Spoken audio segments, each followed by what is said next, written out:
everyone, welcome to Vedantu NEET English. I'm Diksha Kaushal, Chemistry Master Teacher. And students, today we are going to do Chemical Kinetics, okay? We are going to cover this chapter completely, and bacha also we are going to complete the PYQs here. We are going to do the most expected questions in Chemical Kinetics, and let me tell you, this is a very simple chapter, I think the easiest chapter of your chemistry is Chemical Kinetics. For me, it is the easiest one, right? Okay, because you just get to know these formulas. Derivations are also very easy. Even if you don't learn the formulas, the derivations are very simple, very easy. So now, how are the kind of questions that are asked in your NEET examination? I'll make different tricks for you so that it is very easy for you to predict that which formula is used where. For that, you have to do the practice, you have to know the PYQs questions that were asked in the previous year questions, right? So all these things will be covered in this session. So are you all ready, everyone, in the chat box? Is everyone ready here? Is everyone ready? Yes, bacha?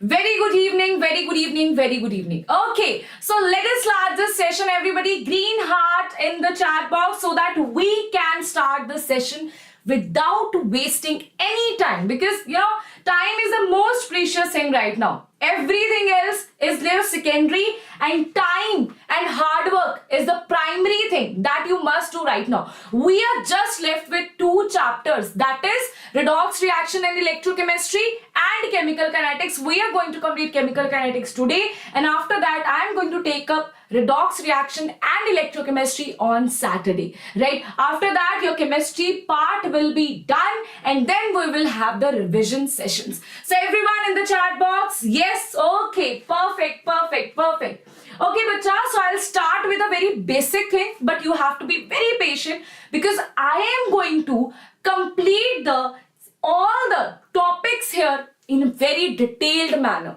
and you yourself have to wait, okay? You have to have just little patience. After that patience, I promise you, after the end of this lecture, there will be not even one single question that you will say, okay ma'am, we don't know how to do this question. No, nothing will be there, okay? You will be able to crack all the questions of chemical kinetics. That's my promise to you, okay? Everyone? Yes. Okay, so let us start this session, everyone. Let us start this session starting off with types of reactions, okay? How many types of reactions you have? You have slow reaction, then moderate reaction, then you have fast reaction, right? You have these three kind of reactions. So when we see slow reaction, we say this reaction is, this reaction is taking place at infinite time. The time is very large, but the rate is very fast. So there will be, the rate is very small. The rate is very small here, right? The rate is very small, okay? It is taking place very slowly, but the time gap is very large, okay? Something is happening slowly, the time is very large. If we say fast reaction, the time is very less, right? The time is very less, but the rate is very fast. It is just running, okay? The reaction is very fast. And moderate is when you have rate and time, both are moderate, right? These are the three kind of reactions. Now, also, next is another two kind of reactions, that is bacha, everyone, two another kind of reactions, that is, first one is elementary reaction, and second one is complex reaction. Now, if we talk about elementary reaction, we say that this reaction is happening in just one step. That is elementary reaction. That is happening in just one step. That is elementary, right? Elementary reaction. But when we talk about complex reaction, it happens in so many steps, okay? So many steps are, more steps are involved. More steps are involved here. Now, when I say more steps are involved, that means I am saying that there are lots of steps, and out of those, the rate determining step is the rate determining step is the slowest step, right? The step that is the slowest, that is going to give you the rate determining step, okay? That is going to define the rate, because in chemical kinetics, all we study about is rate. In elementary step, in elementary reaction, you have just one step.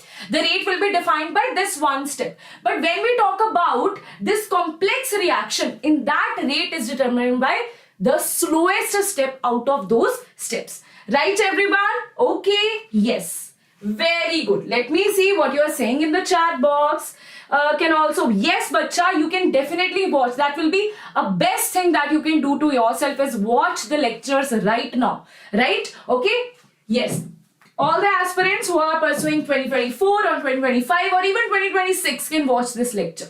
Okay? So now, bacha, let us see the rate of reaction. Okay? Let us see the rate of reaction.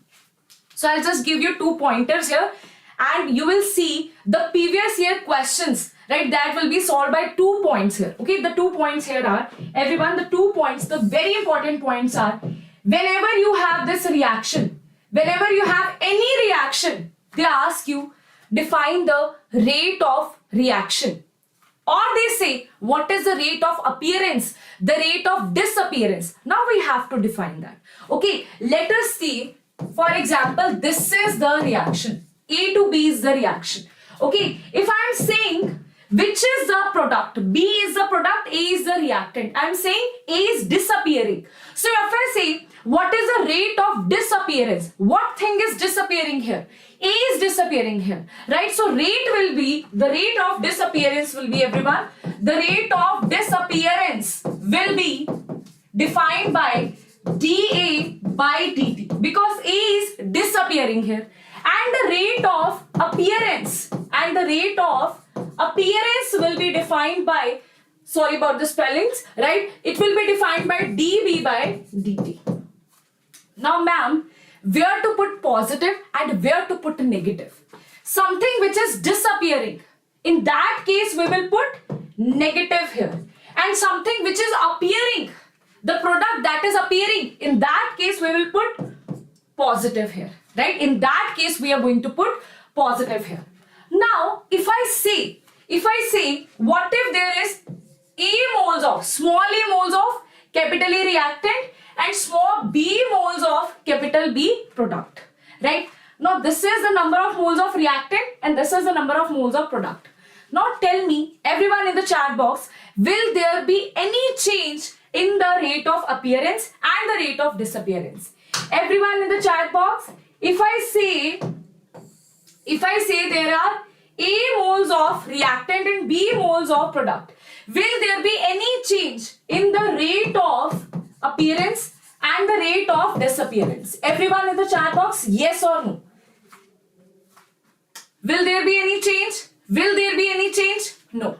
When I am talking about rate of appearance or rate of disappearance, I am not talking about 1 mole. Okay. Whenever I am talking about 1 mole, in that case I am going to divide it by number of moles or number of stoichiometric coefficient. Right?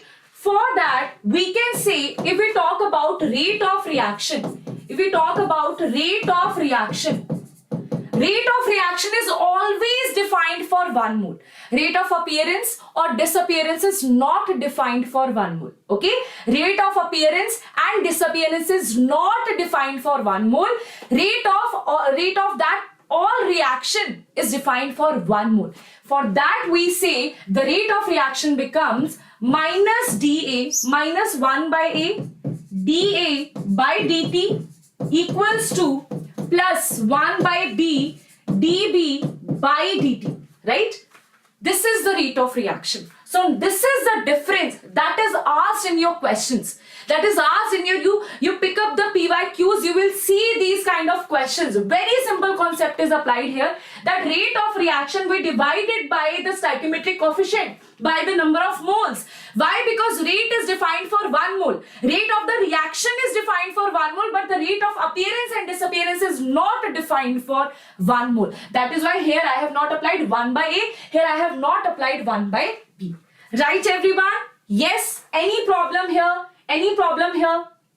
Now, ma'am, why you have written that in disappearance you have written minus dA by dt and here you have written plus dB by dt? What is the reason behind that? Okay, let us find out the reason. Okay, for example, this is A, this is B, and you have let us say 10 moles, right? You have 10 gram or something, and here you have 5 gram, right? This is 10 gram, this is 5 gram, right? Earlier you can say, earlier you can say it was 15 and it was 0, and now it is 10 and it is 5, right? Okay, so now when I say the rate of reaction, when I say the rate of appearance, I would say rate of disappearance. Let us say the rate of disappearance I want to calculate.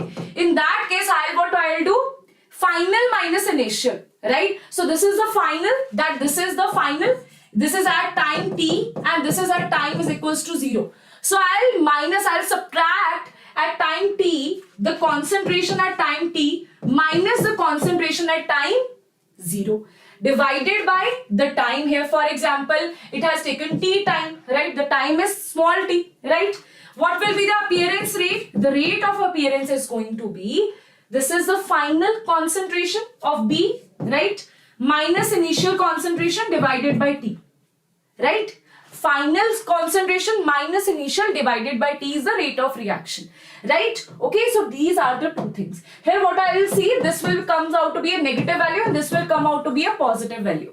But rate can never be negative, right? Rate is a thing that can never be negative. Rate is always positive. It is saying you are saying the rate. The rate means the change in terms of time, okay? Rate of velocity, rate of speed, okay? All these are rates. So the rate can never be negative, right? It will always be positive. So for that, I have to apply a negative sign here so that this negative together becomes positive, right? That is why always for disappearance, we have negative of that dA by dt, and for appearance, we have dB by dt. Yes, everyone. Now, is this clear to everyone? Any problem? Any problem till now? Yes, bacha? Okay. So now, two more things. Okay. We can also say this can be dA by dt, right? Or this can also be, rate can also be minus delta A by delta T. Now, what is the difference between this small d and this delta? Right? This is the, I have also mentioned this in thermodynamics, that this is the small change. Okay, this is the small change, and this is comparatively, this delta is comparatively large change. Okay, this is comparatively large change, not very large change, but in comparison to this d, this is a large change, right? And in this chemical kinetics, we are going to talk about small changes, right? That is why you will always see dA by dt, dB by dt, all these things here, right? Okay, everyone? Any doubt till now? So all these things are concentration and all this. I have, we have already discussed this. Okay, now let us discuss about this graph. Okay, now let us discuss about this graph. Now, bacha, let us see. You have this thing, right? This is the time and this is the concentration. And this is the concentration, right? You know, graphical questions can also be asked from you. Graphical questions can also be asked. For that, you just need to know the simple basic things here, right? For that, you just need to know the simple basic things here. Now, this is the concentration. Now, let us see how we define the graph here. Now, the reactant is decreasing with time, right? The reactant concentration is decreasing with time. So, I'll say this is the reactant concentration. And the product concentration is from 0, it is increasing with time, right? This is increasing with time. If I say this is the reactant concentration and this is the product concentration, that is increasing with time, right? Okay? Yes, bacha. So that is the chart here, okay? That is decreasing with time and the product concentration is increasing with time. Now let us see now what they are defining here. I have defined that in just one graph. Now here they are talking about the reactant concentration that is decreasing, right? Okay, that was A0 before and now at time t it is 80, right? That has decreased from A0 to 80 at time t, right? But the concentration of B has increased from BT1, okay, from 0 you can say from 0 to B T2 at time T2 and B T1 at time T1. This is just increasing. The concentration is increasing. That's it. Okay. Very simple graph here. Now, let us define, this is the rates that I already told you that this is going to be positive. Positive, why this is positive? Okay, we have already explained that to you, that why this rate A, that is disappearance, is always positive and appearance rate is always rate of disappearance is always negative, appearance is always positive. Right, now let us discuss the questions. Now this is a proof. Okay, with proof, this is NEET 2019 question. NEET 2019 question, let us see what they have asked. Okay, let us see what they have asked. For a chemical reaction, this is Haber's process, the correct option. They are asking you the correct option out of this. Right, for this what you have to do, you just have to apply the simple rate of reaction, that's it. Okay, but always remember, for rate of reaction, that is for 1 mole. So always divide it. Okay, firstly let us see, is this reaction balanced? Yes, this reaction is balanced. What if they don't give you the balanced reaction? You'll have to balance the reaction firstly. After that, see what will be the rate of reaction. What will be the rate of reaction, bacha? The rate of reaction in terms of H2NH3. In terms of H2NH3 and N2. Okay, let us define the rate of reaction. Okay, bacha. So this is the disappearance. That means minus dN2 by dt. There is no stoichiometric coefficient here. Equals to minus 1 by 3 dH2 by dt equals to, this is rate of appearance. So there will be positive here. Okay, plus, this is going to be plus d divided by 2, because we are defining this for just 1 mole by dt. This is the reaction. Now pick out the best option here. Right, for H2 you have 1 by 3 and for NH3 you have 1 by 2. But both are negative here, so this cannot be the answer. Both are positive here, this cannot be the answer. One is negative, this is negative, and this is positive. This is negative and this is positive. But here we are talking about H2. Okay, this is H2, this is and here this B2. So this can also not be the answer. So for N2 you have minus dN2 by dt equals to 1 by 2 dNH. This can be this is the answer here. Right, D is the correct answer here. Yes, everyone. Okay, very simple question that is asked in your NEET 2019. Okay, so now let us see the next question here. Not question, the next thing. Okay, now let us talk about the rate of reaction. We have discussed rate of reaction. Now what are the factors in which rate of reaction depends? So it depends on so many factors here.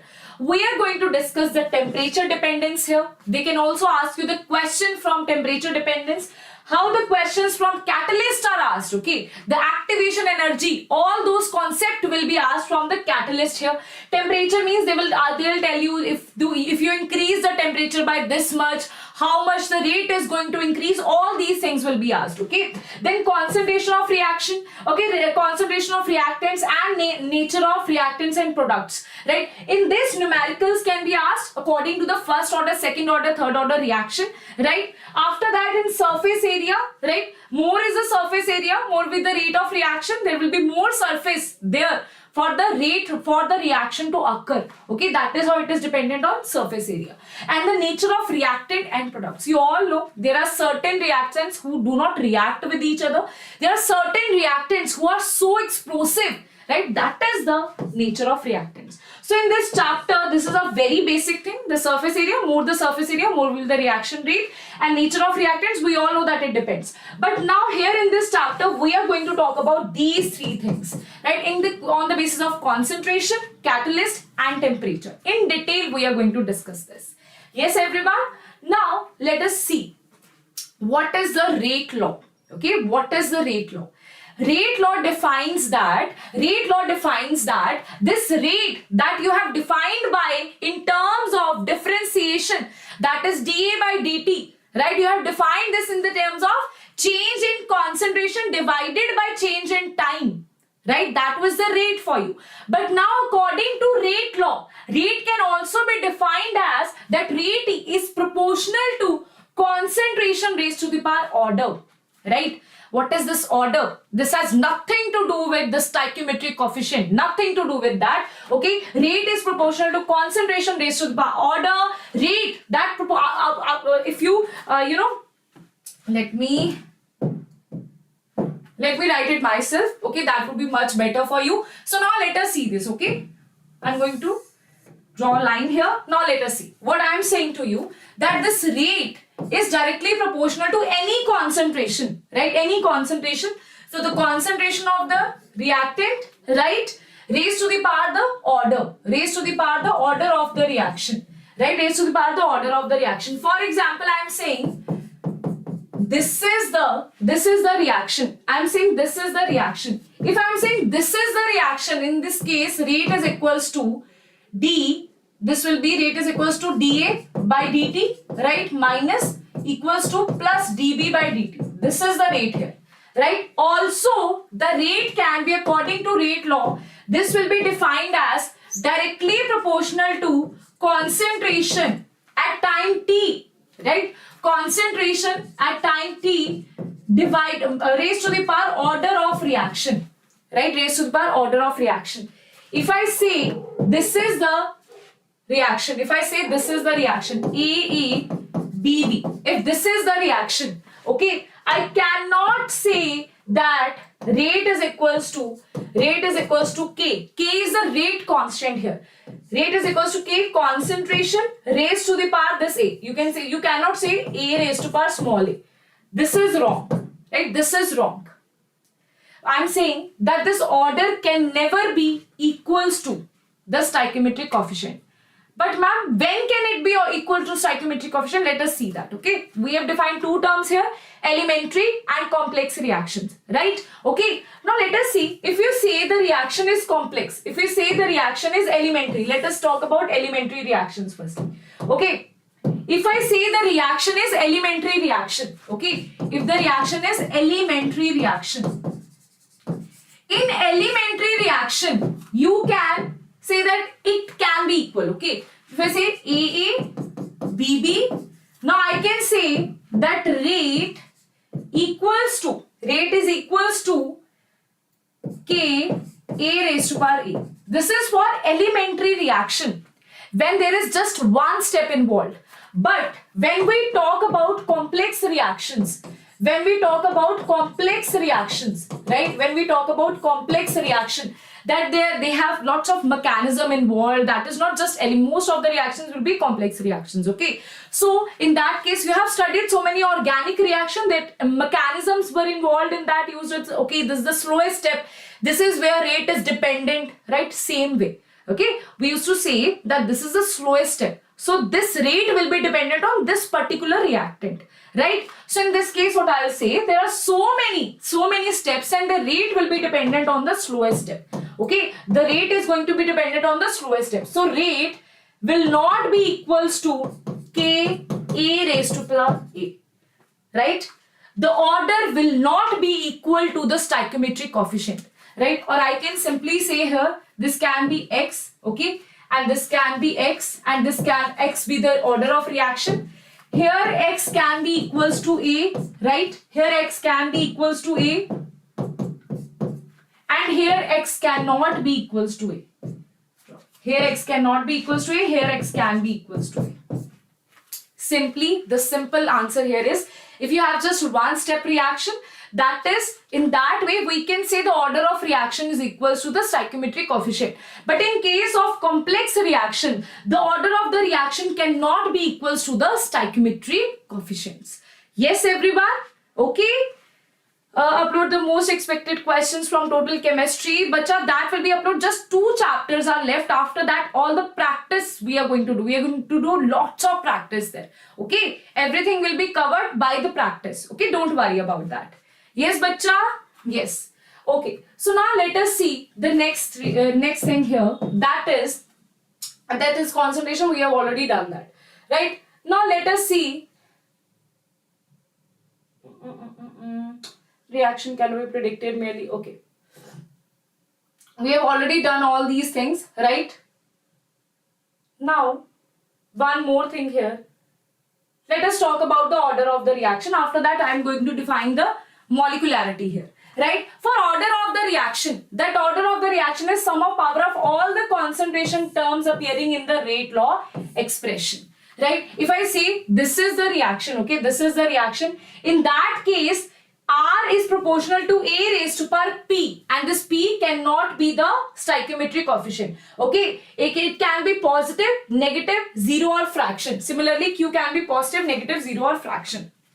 Or you can say, simply write it here one thing, that you have A plus B, you can write here AA plus BB give rise to CC plus DT, right? This is the reaction. You write the rate of reaction here.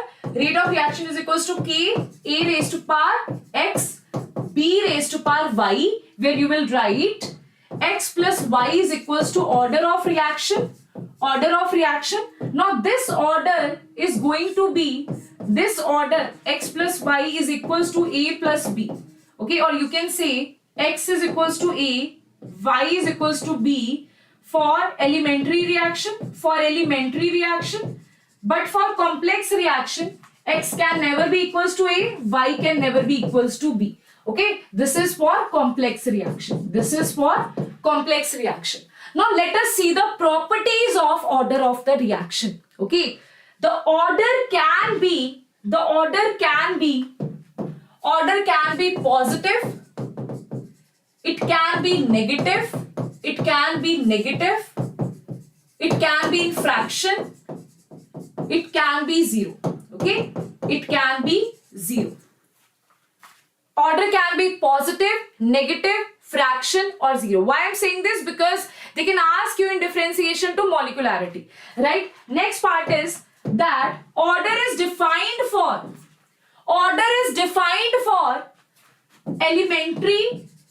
elementary as well as complex reaction. Order is defined for both the reaction. Order is defined for elementary as well as the complex reaction. So this is the thing that you must know about order. Okay, these are the properties of order that we talk about. This can be positive, negative, fraction or 0. That is defined for elementary as well as complex reactions.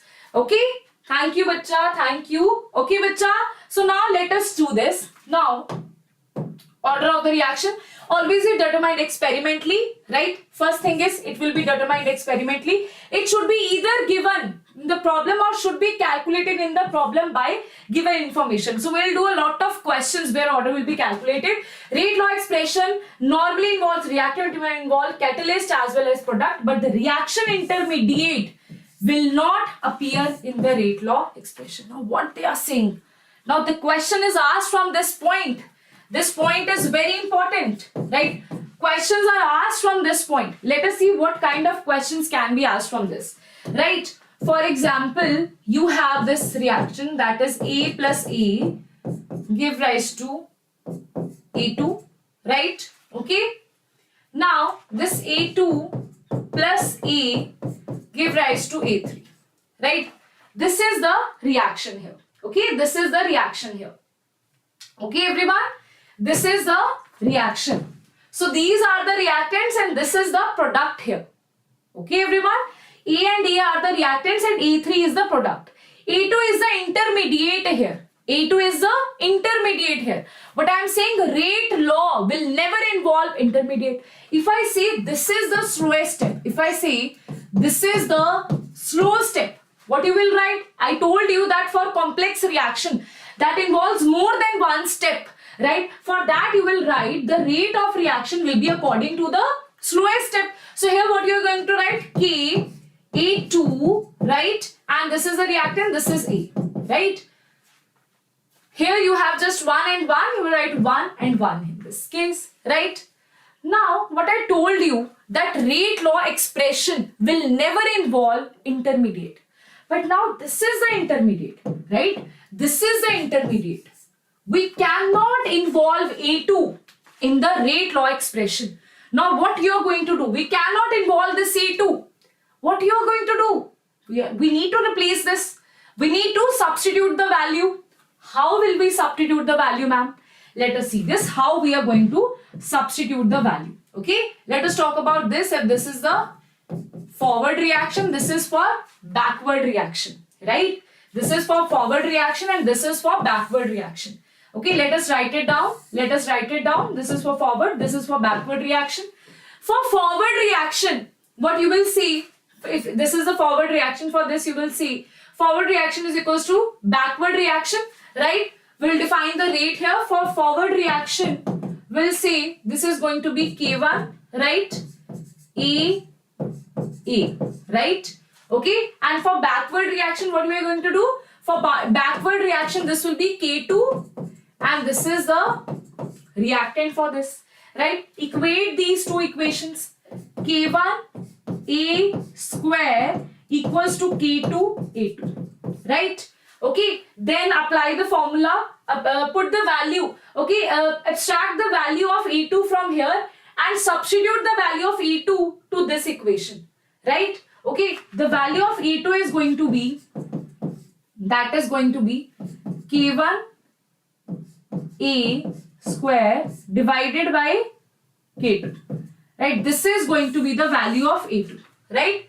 Now, what you're going to do, put the value of A2 here, put the value of A2 here. This is K, this is K1, this is K1, and this is K2.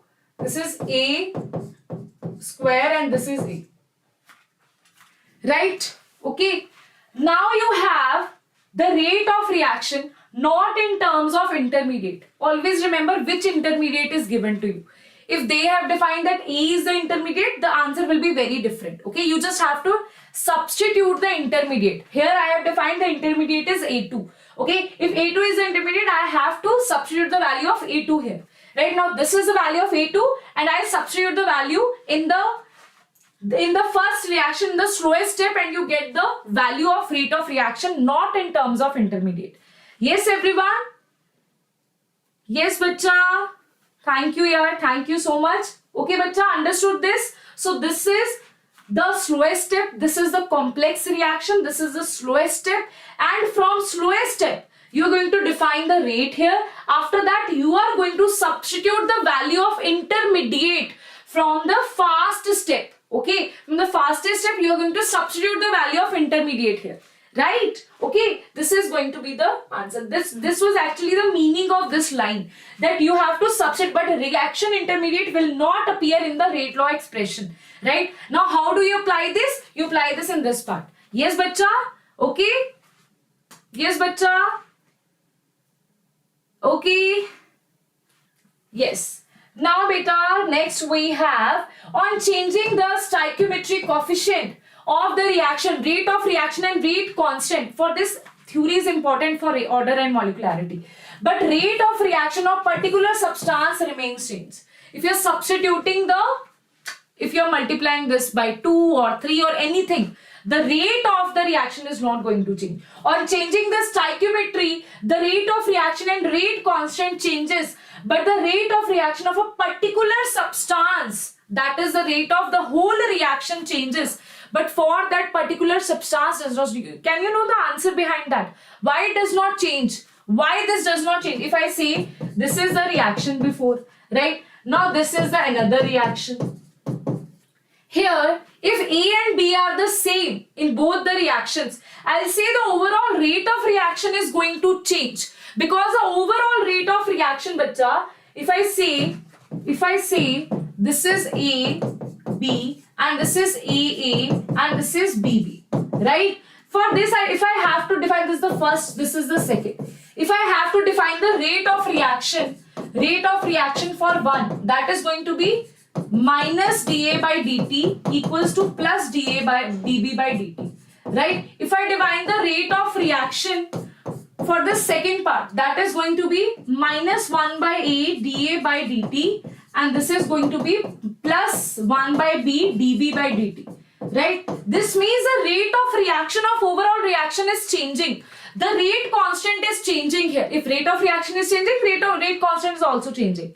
But here we cannot say the rate of appearance or disappearance is changing. This A, dA by dt or dB by dt remains the same. That is what they are saying in this point, that this does not change.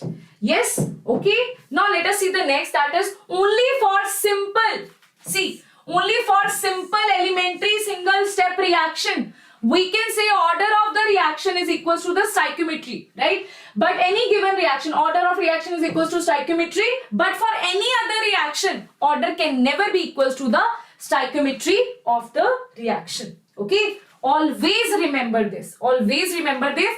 If they mention that this is an elementary step, the order will be equal to the stoichiometric coefficients. Yes, bacha? Okay. Now let us see the units. Now how you define the units here? Very simple thing. You don't need to go through all this, right? This is just for your, so that you know that where this formula is coming from, right? But you just need to, for your exam, you need to remember this, that rate constant, the units will be equals to, the units are going to be equals to mole per liter, mole per liter, 1 minus n per second, right? Okay. Yes, beta, this is going to be your answer, right? Okay, you just define this. Okay, if I want to put for, we have any order reaction, 0 order, first order, second order, third order reaction. If I say the units are this, okay, these are the units. What I have defined, units of rate constant, units of K are going to be mole per liter. You don't need to remember the units. You just need to remember this formula, that's it. For 0 order reaction, if I say n is the order, right? For n is equals to 1, for n is equals to 2, right? For n is equals to 3. What is going to be the units? The units here for n is equals to 0 are going to be mole per liter per second. For n is equals to 1, put the value of n is equals to 1. So here it is going to be mole per liter 0, that is 1. This is going to be per second. For units of K, for n is equals to 2, that is going to be liter per mole per second, right? That is going to be liter per mole per second. For n is equals to 3, that is going to be mole per liter raised to the power. This is going to be 3, 1 minus 2, that is the 1 minus 3, that is this. The answer is going to be this. Okay, so this is how you just need to remember this formula, and all the questions will be answered for the units of rate constant, right? Okay, yes beta, yes beta, okay. No, we can't say that there will be more conceptual questions or more numerical based questions, right? But that ratio can be 70-30. Okay, the ratio can be 70-30, 70% numericals or 30% conceptual questions, right? But also in numericals also there will be concepts, and the calculation is going to be easy for you. Okay, they are not going to test your calculations here. Okay, they just need to test your the conceptual knowledge that you have. Okay, right? Okay, so now let us see the molecularity. Now what is the molecularity? If I say 3 people are fighting with each other. Now, 3 people are fighting with each other, right? Like fighting, proper fighting with each other physically. Now, what I'll say, they are actually reacting with each other. So, as if 3 students are fighting with each other, the molecularity is 3. If 2 students are fighting with each other, the molecularity is 2. If only 1 student is fighting, there is no fight. No one can fight with their self, right? With themselves. So, what does that mean? The molecularity needs to have like 2 molecules here. Right? Okay, the molecularity can never be 0. The molecularity can never be 0. Okay, for example, you say this is A atom, this is A atom. They are fighting with each other, right? They are fighting with each other.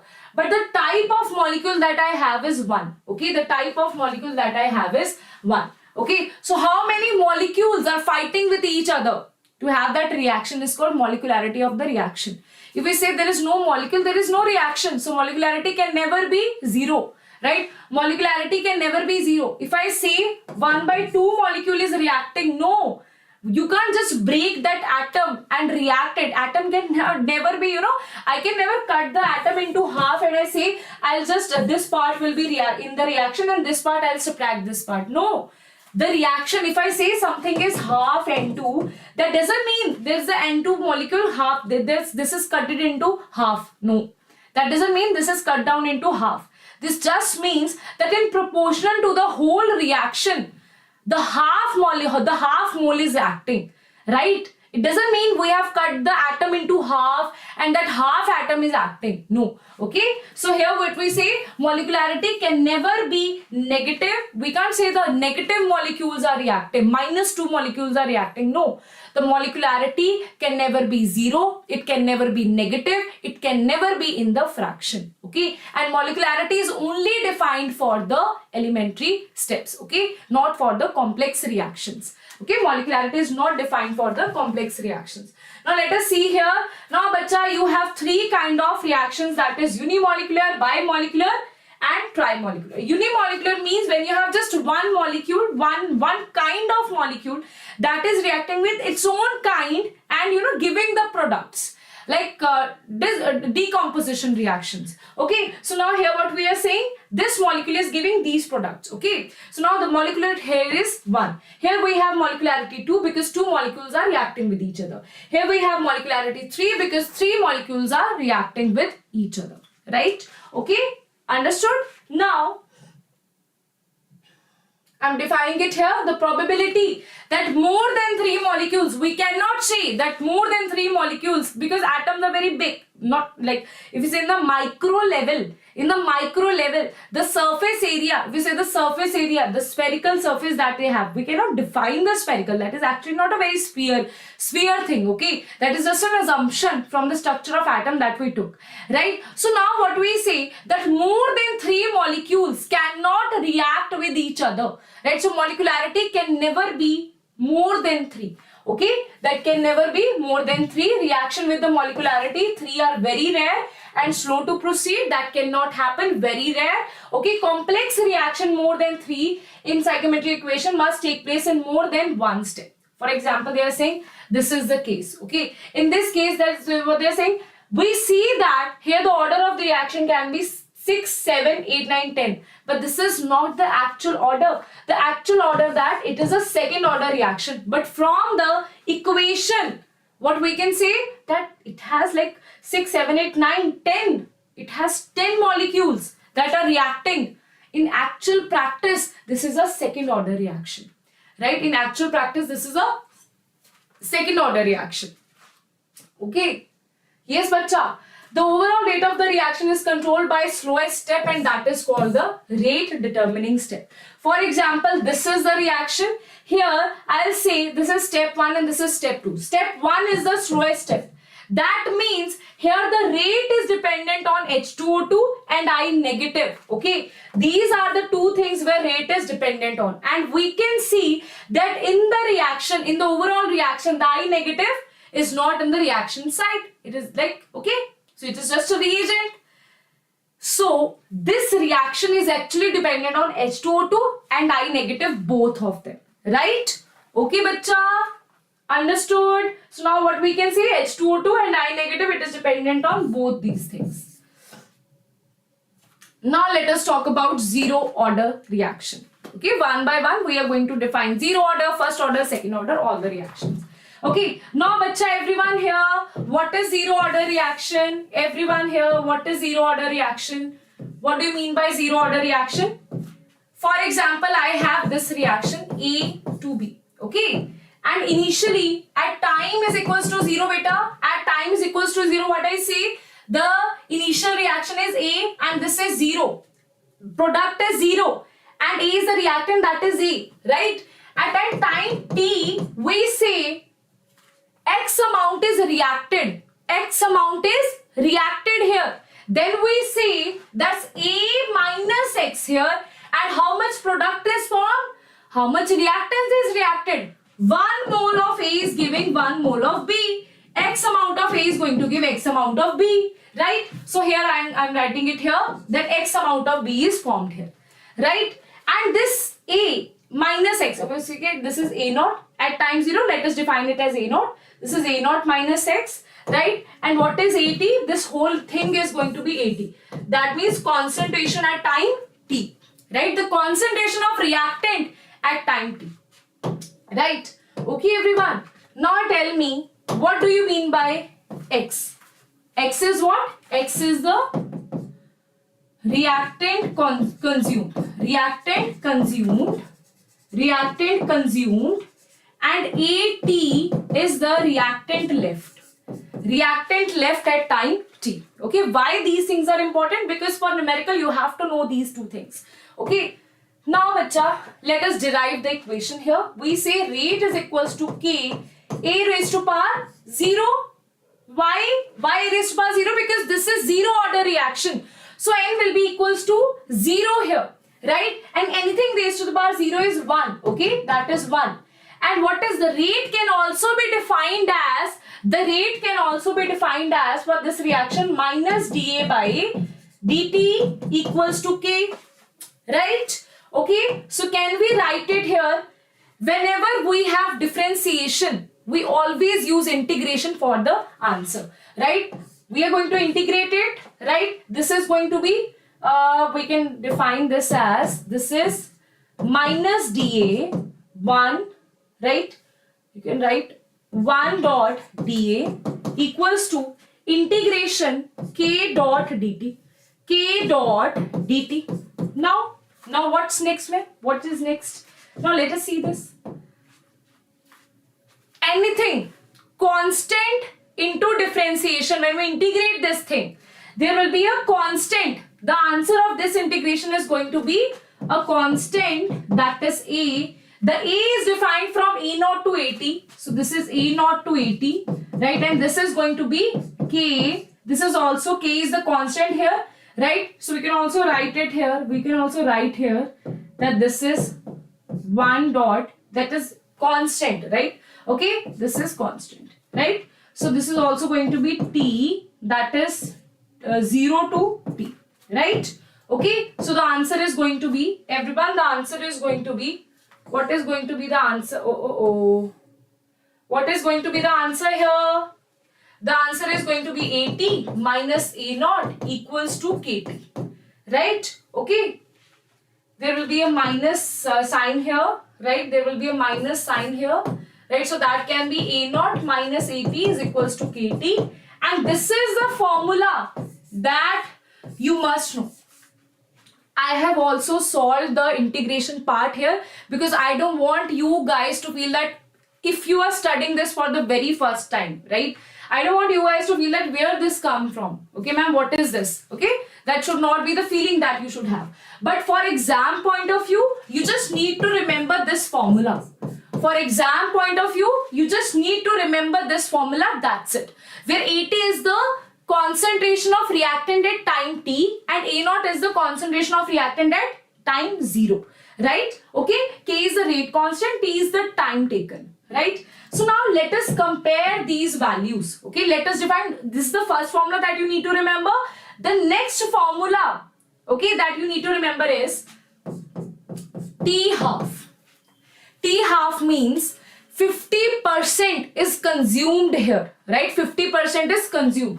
That means at T half you can say AT is equals to A0 by half. Okay, that means 50% is consumed and 50% is left, right? So what I'm going to write here, I'll write A0 minus A0 by 2 equals to KT half, and this T half is going to be A0 by 2 equals to KT half, and this is going to be T half equals to A0 by 2K. Okay, this is going to be your final answer. This is going to be your final answer, that is T half is equals to A0 divided by 2K. That means for zero order reaction, the half-life period is dependent on the initial concentration. A very, very important thing that is asked in your exams. Very important thing that is asked in your exams. And also for this I have another formula, that is T half. T half is directly proportional to A0, or you can say just A0 raised to the power 1 minus n. If we say for zero order reaction, T half is directly proportional to A0. For first order reaction, if I put n is equals to 1 here, T half will be directly proportional to A0 raised to the power 0, that is 1 only. So it will be independent. It does not have dependency. The first order reaction, the T half, does not have any dependency on the initial concentration, right? For n is equals to 2, you can say the T half is directly proportional to A naught raised to the power 1 minus 2, that is 1 by A naught. That means T half is inversely proportional. And here I can write this is independent. This is independent of A naught. Independent of A naught. Very important thing that is asked in your exams. Okay? Very important thing that is gives final concentration. Ma'am, it's basically initial concentration minus T times gives final concentration. Yeah, you can say that, but that is just for zero order reaction. Whatever way you can learn that, you can learn that. Okay, but that is just for zero order reaction. For first order reaction, the equations are going to change. Okay, so this is the equation A naught minus AT is equals to KT, right? A naught minus AT equals to KT. A naught minus AT equals to KT. Now let us draw the graphs here. How the graphs they are going to ask, okay? For graph, you just need to remember this thing, that is y is equals to mx plus c.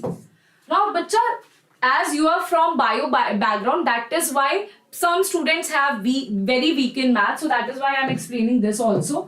See this is your y-axis, this is your y-axis, right? This is your slope. This is the slope of the reaction. This is your x-axis and this is the intercept. Okay, this is the intercept. Okay, this is the intercept here. Now what I am going to do, I am going to compare all these things here. Okay, I am going to compare all these things here, right? Okay, yes everyone, what we are going to do, we are going to compare this with y is equals to mx plus c. If they ask you, draw a graph between where you take y-axis to be AT and x-axis to be T. Now draw this graph. For this graph, what I am going to do everyone? So this should be AT. So this is going to be A naught. Let us compare this with y is equals to mx plus c. Okay. For this to be AT, if this is AT, let us convert the equation here. Okay. Let us convert the equation here. This comes here. That will be A naught minus KT equals to AT, right? Or you can say AT is equals to A naught minus KT, right? AT is equals to A naught minus KT, right? So this is going to be your y and this is going to be your x. Or you can say minus KT plus A naught, right? That means this is the intercept.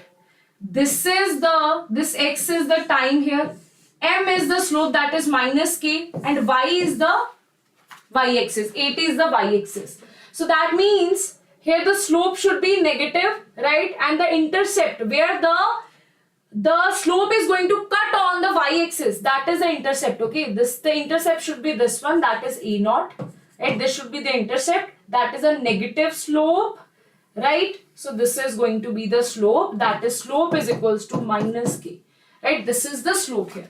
So whatever they ask you, you can draw the graph there. Okay, whatever they ask you.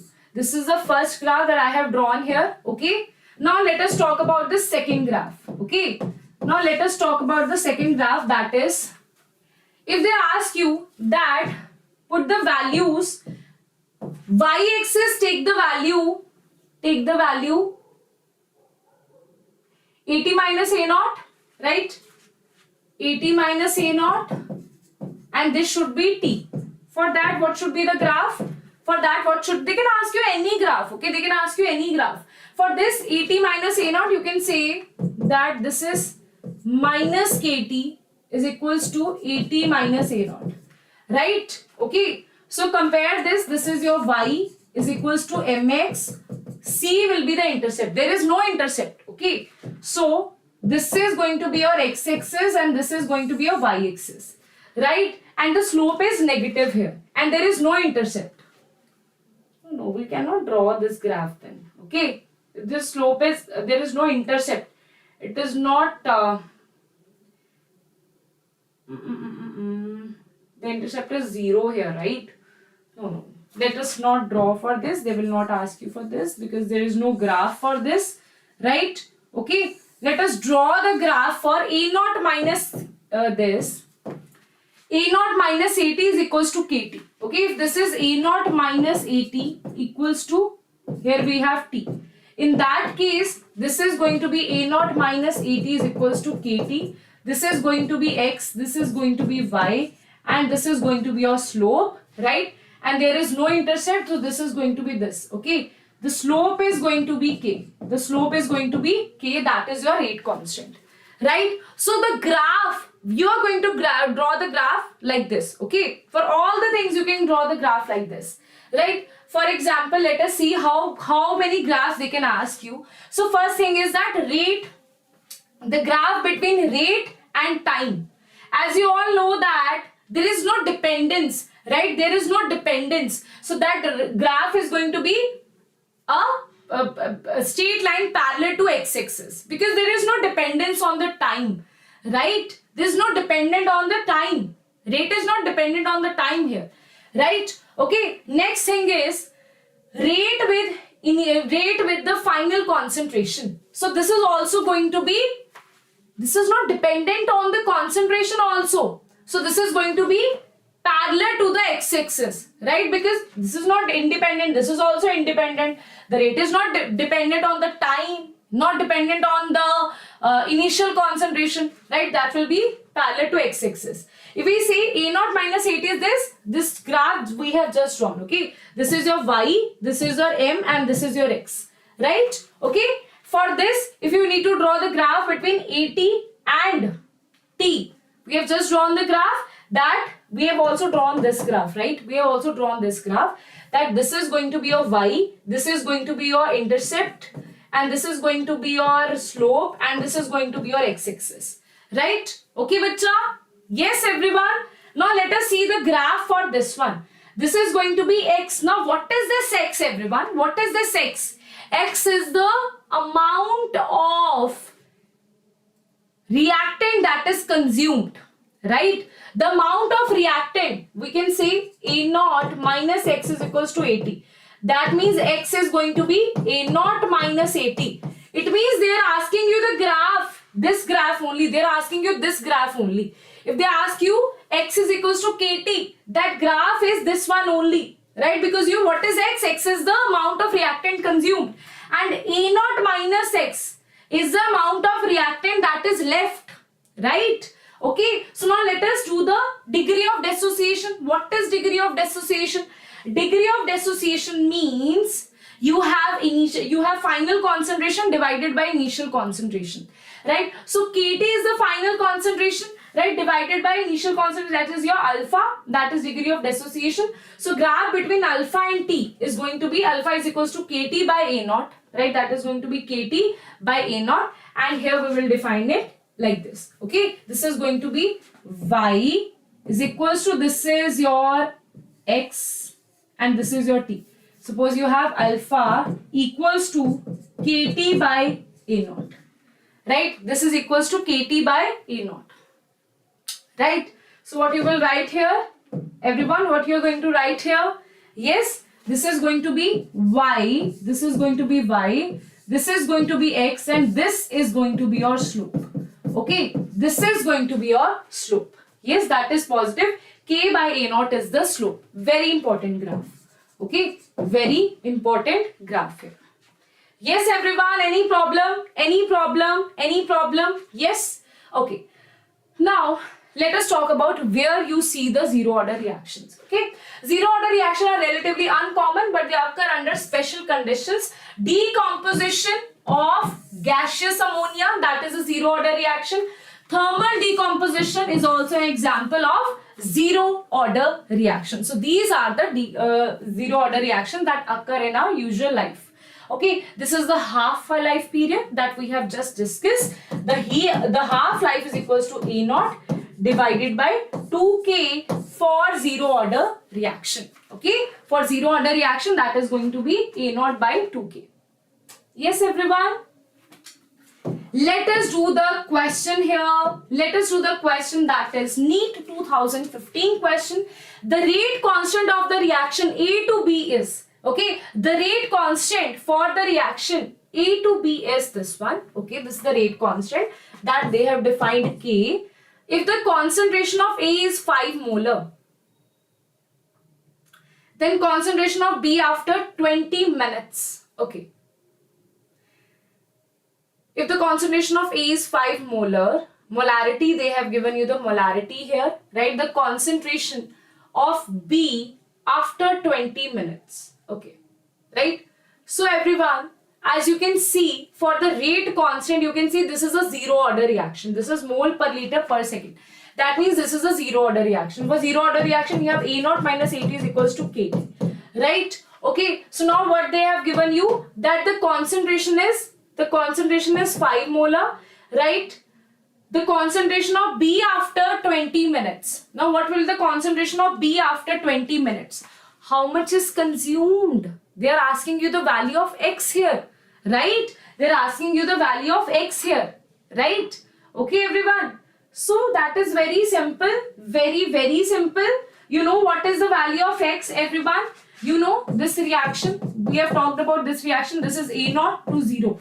So A0 minus X is equals to, this is X. X is the amount of product that is formed, right? Okay, that is your AT. So basically, they are asking you the value of X here. So A0 minus AT is equals to X. So we can say this is X is equals to KT. So X, that means the concentration of B is going to be K into K is the value of this is K, that is 0.6 into 10 raised to power minus 3. But here I have got the value that this mole per liter per second means this is a zero order reaction. Okay, this defines that this is a zero order reaction. Okay, I have predicted this with the units of the rate constant, right? So that is going to be this into time, that is 20, right? Minutes converted into minutes. This is going to the value of X here. That is B. Okay, bacha? Okay. So this is going to be the value of B here. Right? Okay. Now let us see the next question here. That is 2018 question. When initial concentration of the reactant is doubled, if the initial concentration is doubled, the half-life period of zero order reaction. If we say the initial concentration is doubled here, okay, initial concentration is doubled, right? The half-life period of zero order reaction, everyone, the half-life period of zero order reaction, initial concentration is doubled.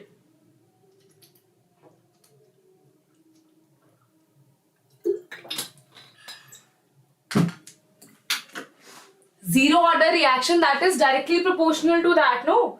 For that, half-life period is directly A0 by 2K, right? Okay, if the initial concentration is doubled, right? So this will also be doubled, right? The half-life period of zero order reaction is also doubled, right? So answer is going to be double. B is the right answer. If they ask you about first order reaction, that is unchanged, right? Okay? Yes? Yes. So now let us talk about the next reaction, that is first order reaction. Okay, let us talk about the first order reaction here. Everyone, in the same way, we are going to talk about the first order reaction. See, bacha, here also you have A to B. This is the reaction. And when I say at time is equals to 0, I write it here that you have A0 and this is 0. At time is equals to T, you have, this is A0 minus X and this is X, right? X is the amount that is consumed here, right? And B is the amount that is formed in the product side, right? Now, what is the rate of the reaction? Now, what is the rate of the reaction? Everyone, rate of the reaction is minus dA by dt equals to K A raised to power 1. Is it? Yes, bacha? Okay. So now this is K raised to power 1. So this is K A and this is minus dA and this is going to be K. This is dt and here it will be 1 by A. This. Okay. Right? Simple mathematics. A is here and this will dt will be this side. Okay. A will be on the other side. right? Just integrate this. Now in integration, all the constants will be out of the integration, right? So this K is the constant, but A is not the constant. A is the concentration. A is not a constant, so do not pick it out of the integration. That will not be out of the integration. So that is going to be integration of 1 by A, this is minus dA, equals to K 1 dot dt, right? Because K is the constant. After integrating, what I'll get? 1 by A. The integration is natural log. Okay, after integration, you will get natural log A, and this is from A0 to AT, right? This is the value of AT.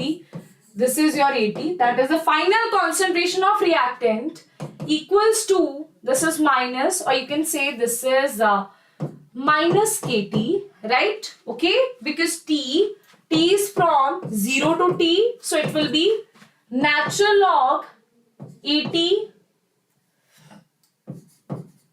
natural log AT minus natural log A0 equals to minus KT, right? Or you can say natural log A0 minus natural log AT equals to KT.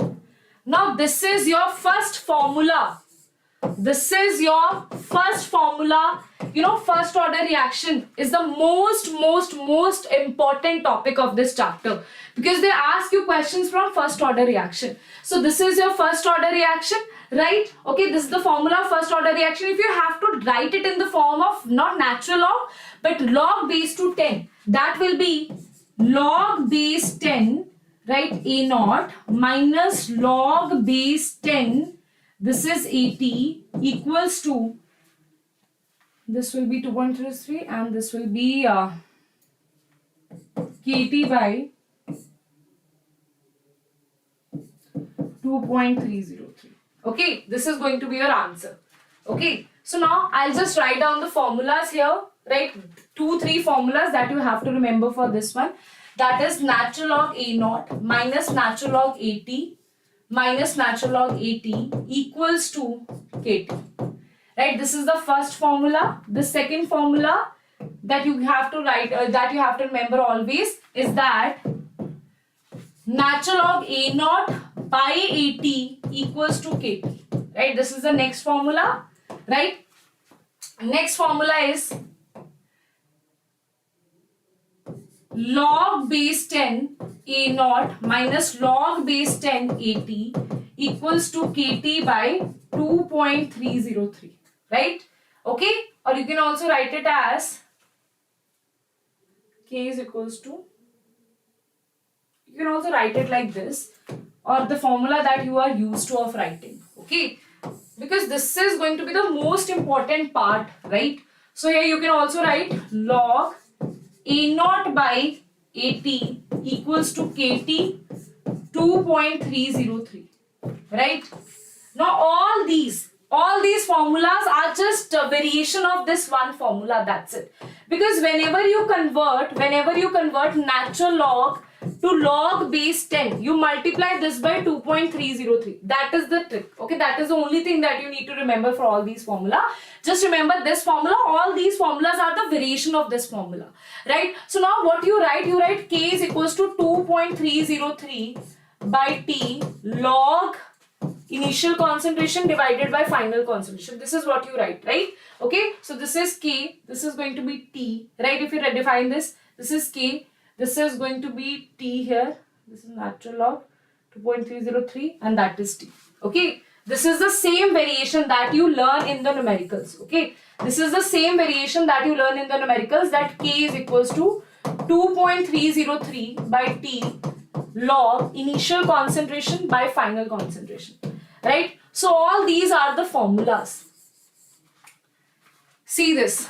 Now whenever for numericals, always use this formula, right? All these are the same formula. This is the same formula, right? For graph, okay, this is the formula for numericals. This is the formula for numericals. Okay, whenever you have first order reaction, you are going to use this formula for the numericals.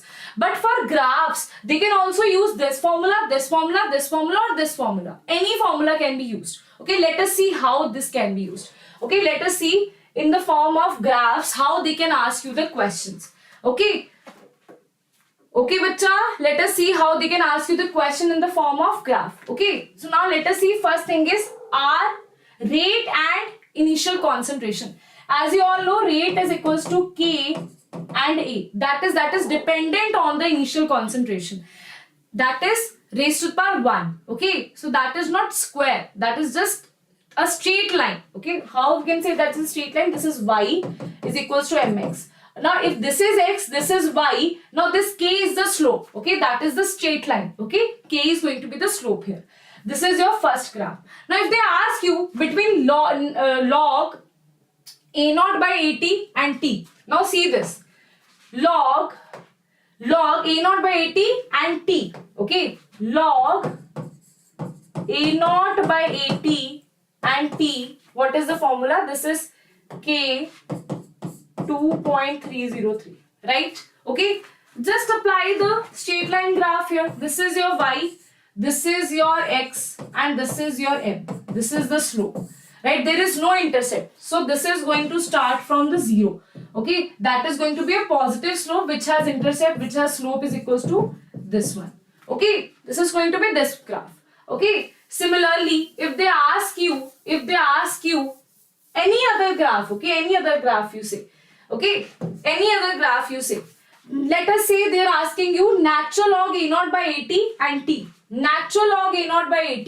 This means they are talking about this graph. From here you can say this is the y-axis. This is your slope and this is the x-axis.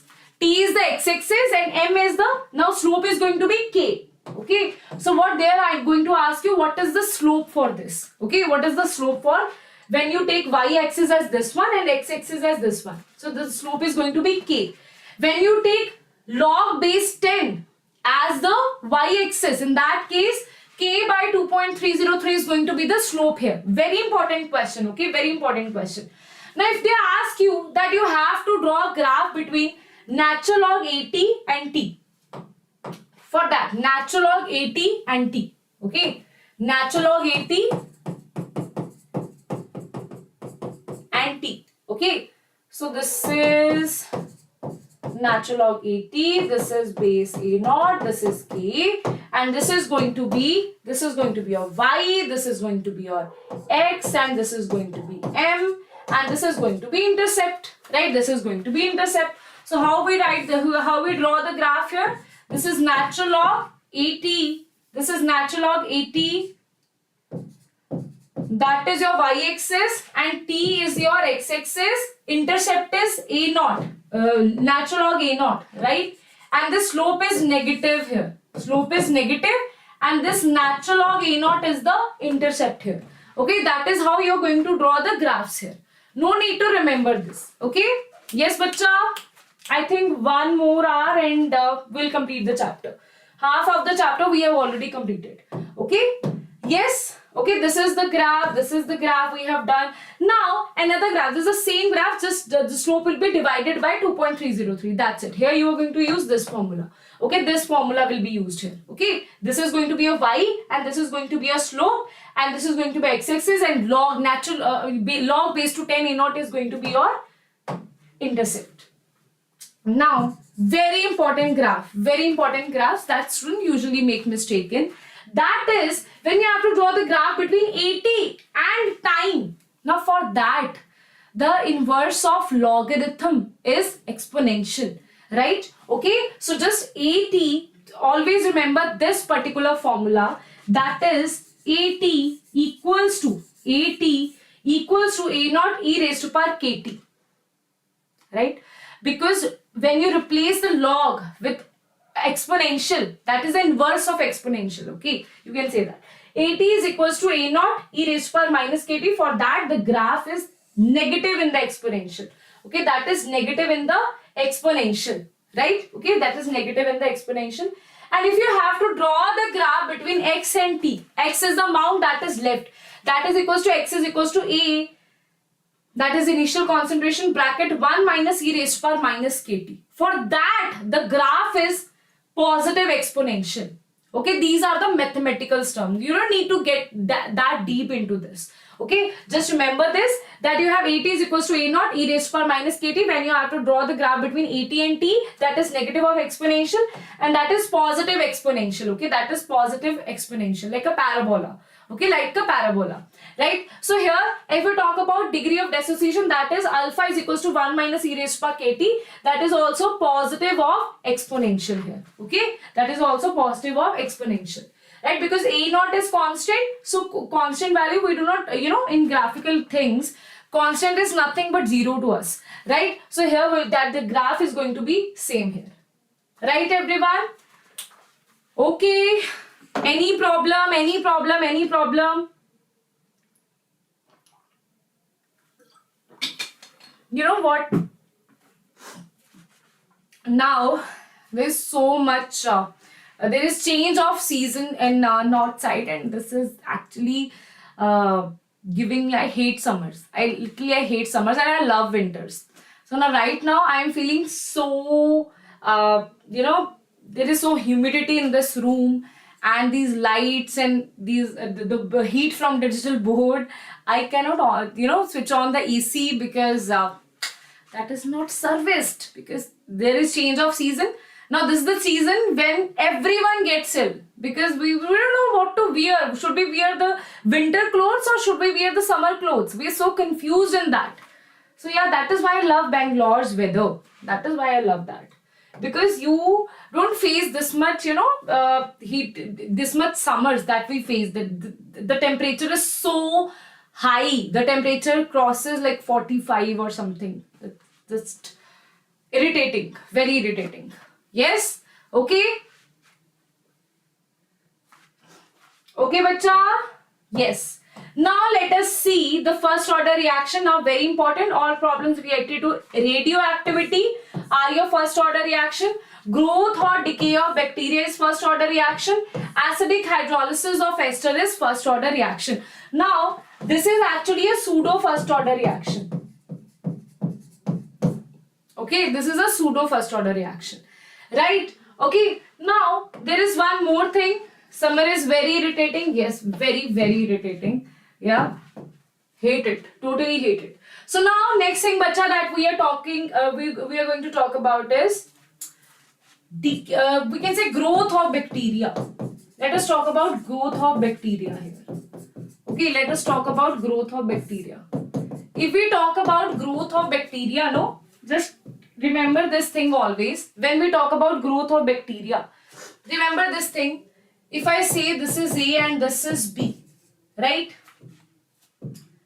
Growth of bacteria, right? Initially, if I say the bacteria is A naught and at time is equals to T, the bacteria is going to be A naught plus X, okay? Because the bacteria is growing, not decaying, right? We are not consuming the bacteria, that bacteria is growing.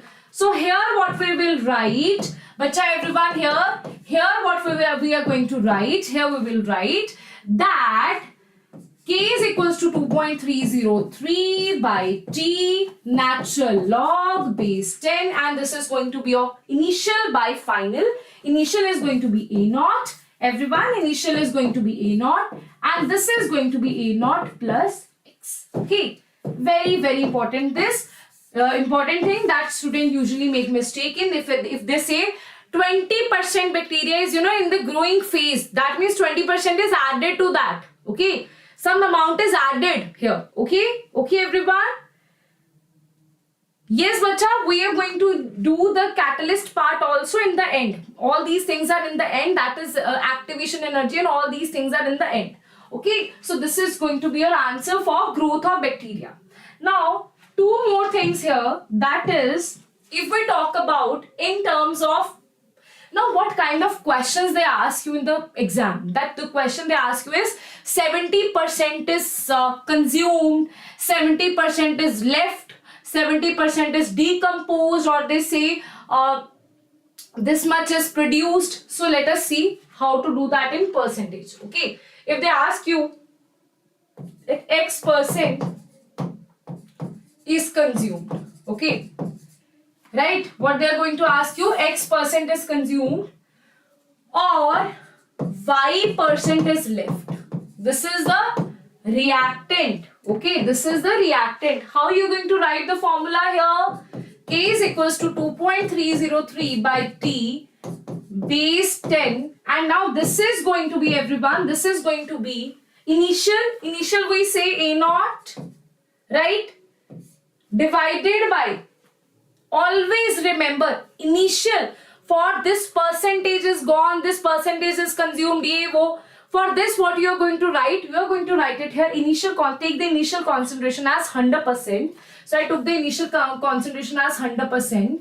So this is 100 divided by X is consumed. That means 100 minus X is consumed, right? If I say this much amount is left, I will write it as, everyone, what is this going to be? This is going to be, everyone in the chat box, this is going to be 100 divided by, why I'm not able to write? Oh, that is black. I just choose the wrong pen here.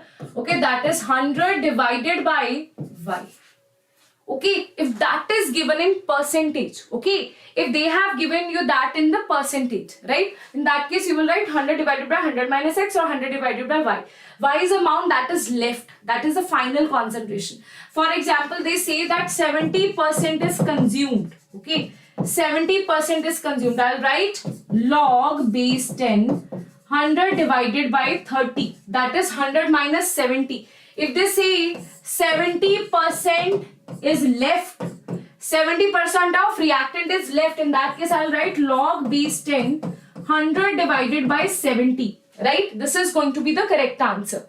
Yes, everyone? Okay. Now let us talk about the fraction here. Let us talk about the fraction. When we talk about the fraction, everyone, when we talk about the fraction, what we are going to write? What we are going to write in terms of fraction? When we say X fraction consumed, okay, or Y fraction is left, we'll write it as K is equals to 2.303 divided by T natural log. This is going to be, for fraction, take it as 1 minus X or 1 by 1. This is going to be your for fraction. Okay, everyone? Yes, any doubt here? Any doubt in this case? Any doubt in this case, Bacho? Any doubt in this case?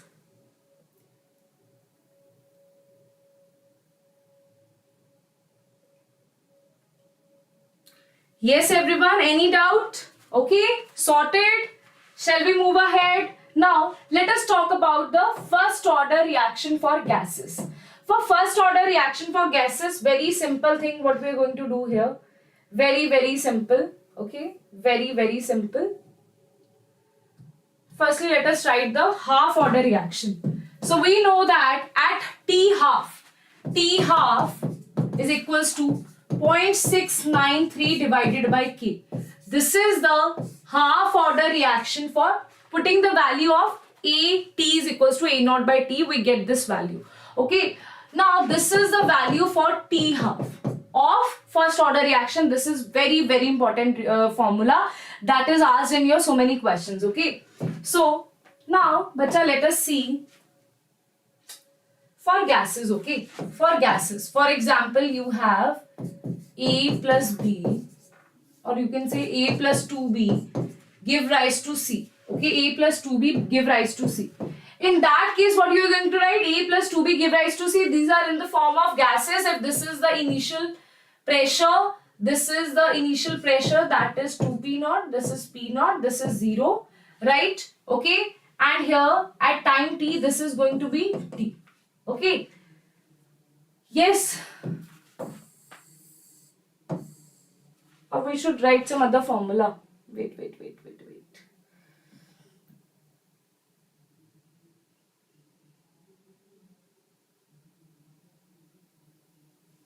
Just simply write it for, let us simply write it for A to 2B, right? This is going to be Initially it will be P naught and this will be 0. At time is equals to 0. This is time is equals to 0. This is time is equals to T. This is going to be P naught minus that is consumed. This is the formed here. Right? So, what they are going to give you in the exam, they are going to give you the pressure of this whole vessel in which the gases are there present. Right? The pressure of this vessel is going to be, P naught minus X plus X. And this is the value of PT. This is the value of PT, that is time pressure at T. So now the formula is exactly same. Okay, formula is exactly the same. That is the formula bacha here is, we can write it here. The formula is K is equals to 2.303 divided by K log base 10. Initial concentration here is, initial pressure is P naught and the final pressure is PT. Right? So now what is the value of PT? Calculate the value of X from here. The value of X turns out to be, this should be 2X. Right? So the value of X will be, calculate the value of X, that is PV is equals to P naught minus plus X. So X is going to be PV minus P naught. Okay. X is going to be PV minus P naught and this is going to be, PT is going to be P naught minus X. So put the value of X here and you will get the answer. Bacha, the formula is same. The formula is exactly same. Here we get initial pressure and pressure at time T. Right? After that, just put the value here. K is equals to 2.303 divided by K log base 10. This is P naught divided by P naught minus X. Now this X is the amount that is consumed, the pressure that is consumed. Right? That we have defined from PV. They will give you in the question, what they will give you, the pressure of the vessel. Right? So pressure of the whole vessel is going to be P naught minus X plus 2X. This is going to be the pressure of the vessel, right? Okay, so in terms of pressure of vessel and initial concentration, you have the value of X here. Put the value of X in this equation, you will get the answer. Okay, yes, bacha, everyone. Any problem here? Any problem? Now let us do the question for NEET 2020. That is the rate constant for a first order reaction is this. Okay, rate constant for the first order reaction is this. The time required to reduce to this of the reactant to this. Okay, this is the to reduce this of the reactant to this. This is the initial concentration. This is the final concentration. This is the value of K. Right, just put the value. You have to calculate the time here. That is 2.303. divided by K log base 10. Initial concentration is 2 divided by final concentration, that is 0.2. Right? Just calculate the value. Put the value of K here. That is 4.6 into 10 raised to the power minus 3. Put the values here. You will get the answer. Okay? Put the values. You will get your answer. Put the value of K. Put the value of A naught and AT. And you will get the answer, that is time. Okay, bacha? Yes. Yes, yes, yes. Okay, you will get the value, you will get the answer. Right? Very simple. That is asked in your NEET 2020. Now let us talk about NEET 2019 question, that is the rate constant for the first order reaction is K.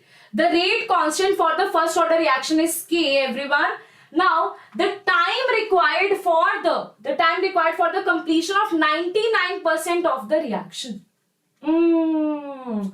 This is very important. Now time required for 99% of the reaction. Okay. Now everyone, 99% means K is equal, time is equals to 2.303 divided by T log base 10. Initial concentration here is 100. Okay, 100 and divided by completion required for the completion of this much reaction is completed, this much reaction is consumed. That means 100 minus 99. Okay, that is going to be 2.303 divided by T log base 10, 100 divided by 1, and this is going to be your time here. Okay, just calculate the value here. Okay, everyone, just calculate the value here. That is 10 raised to power. This is 10 raised to power 2. Right? Okay, this is going to be 10 raised to power 2, right? And that is going to be 2 into log base 10, 10, that is 1. The value here is 1, right? So this is going to be 4.606 divided by K. Okay. So answer is going to be 4.606 divided by K, right? Okay. Yes, very simple. Now answer this question. Okay. Answer this question that is asked in NEET 2019. Answer this question that is asked in your NEET 2019, everyone. Answer this question.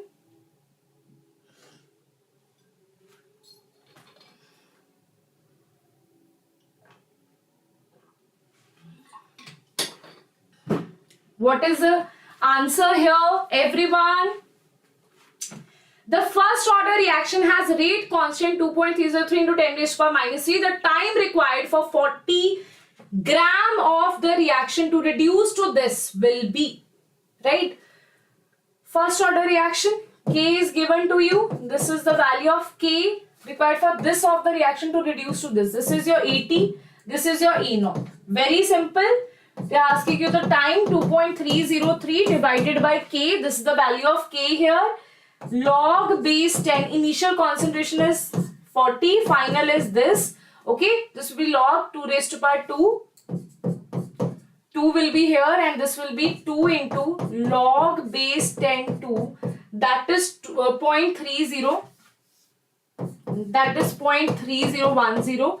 And after putting the value, you will get the answer. Put the value of K here, that is 2.303 into 10 raised to power minus 3. Right? This is going to be 10 raised to power 3 into 2 into 0.3. Okay, just calculate the value here. Very simple. Okay. Everyone, approximately 2000 something. Right? Okay. No, 603. Wait. Okay. This is 10. That will be 10 raised to power 2. That is going to be, yes, this is going to be 600 something, right? So answer is going to be D. Yes, everyone, answer is going to be D, right? Okay, chalo. Next is the first order reaction. Initial concentration of the reactant is this, which becomes, this is 2022 question. So as I told you, there are so many questions that are asked from only first order reaction. Okay, so the first order reaction, A2 products, initial concentration of the reactant, that is A0 is given to you, which becomes this one, that is 80. Right, after 5 minutes, so the time is given to you. This is the time. Rate constant that you have to answer in minutes per second, in per minutes. Okay, so that is going to be, rate constant is going to be 2.303 divided by time, that is 5 minutes, right? Log base 10, initial concentration is 0.1 and this is the final concentration. So everyone calculate this. You will get the answer. Okay, bacha, you will get the answer. What is the answer here? Just apply this formula. You will get the answer. Okay, just apply this formula. Yes, everyone. Very good. The answer is going to be, the answer, let us see, B. Very good. The answer is going to be B is the correct answer asked in your NEET 2022. Okay, asked in NEET 2022. Now everyone, the next question here is NEET 2016, that is rate of first order reaction is this. Okay, they are telling you the rate of first order reaction is this. Okay, yes, at 10 seconds and this at 20 seconds after initiation of the reaction, the half-life period of the reaction is. Calculate the rate constant, you will get the half-life period. How to calculate the rate constant? They said the rate of the reaction at 10 seconds, at 20 seconds, okay? At 20 seconds is this, at 10 seconds is going to be this. The rate of the reaction, the rate of the first order reaction, right?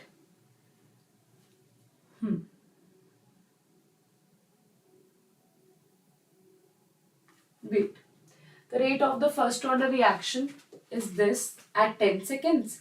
and this at 20 seconds. So rate is equals to K into A, right? Okay. So initial concentration will always be the same.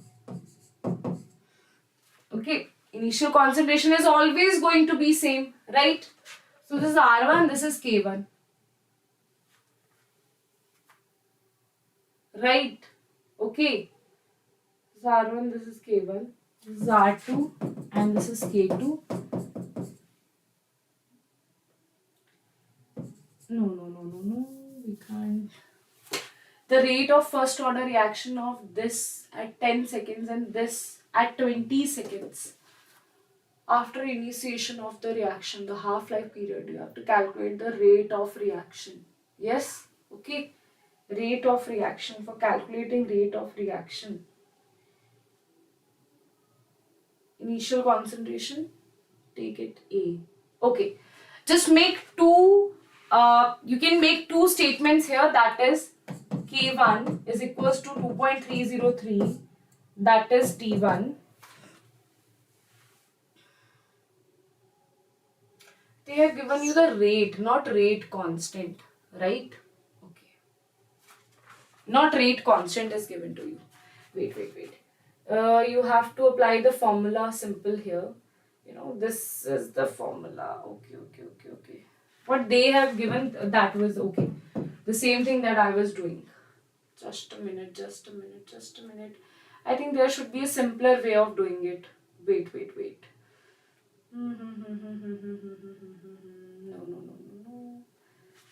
K 2.30 T2 minus T1 log this.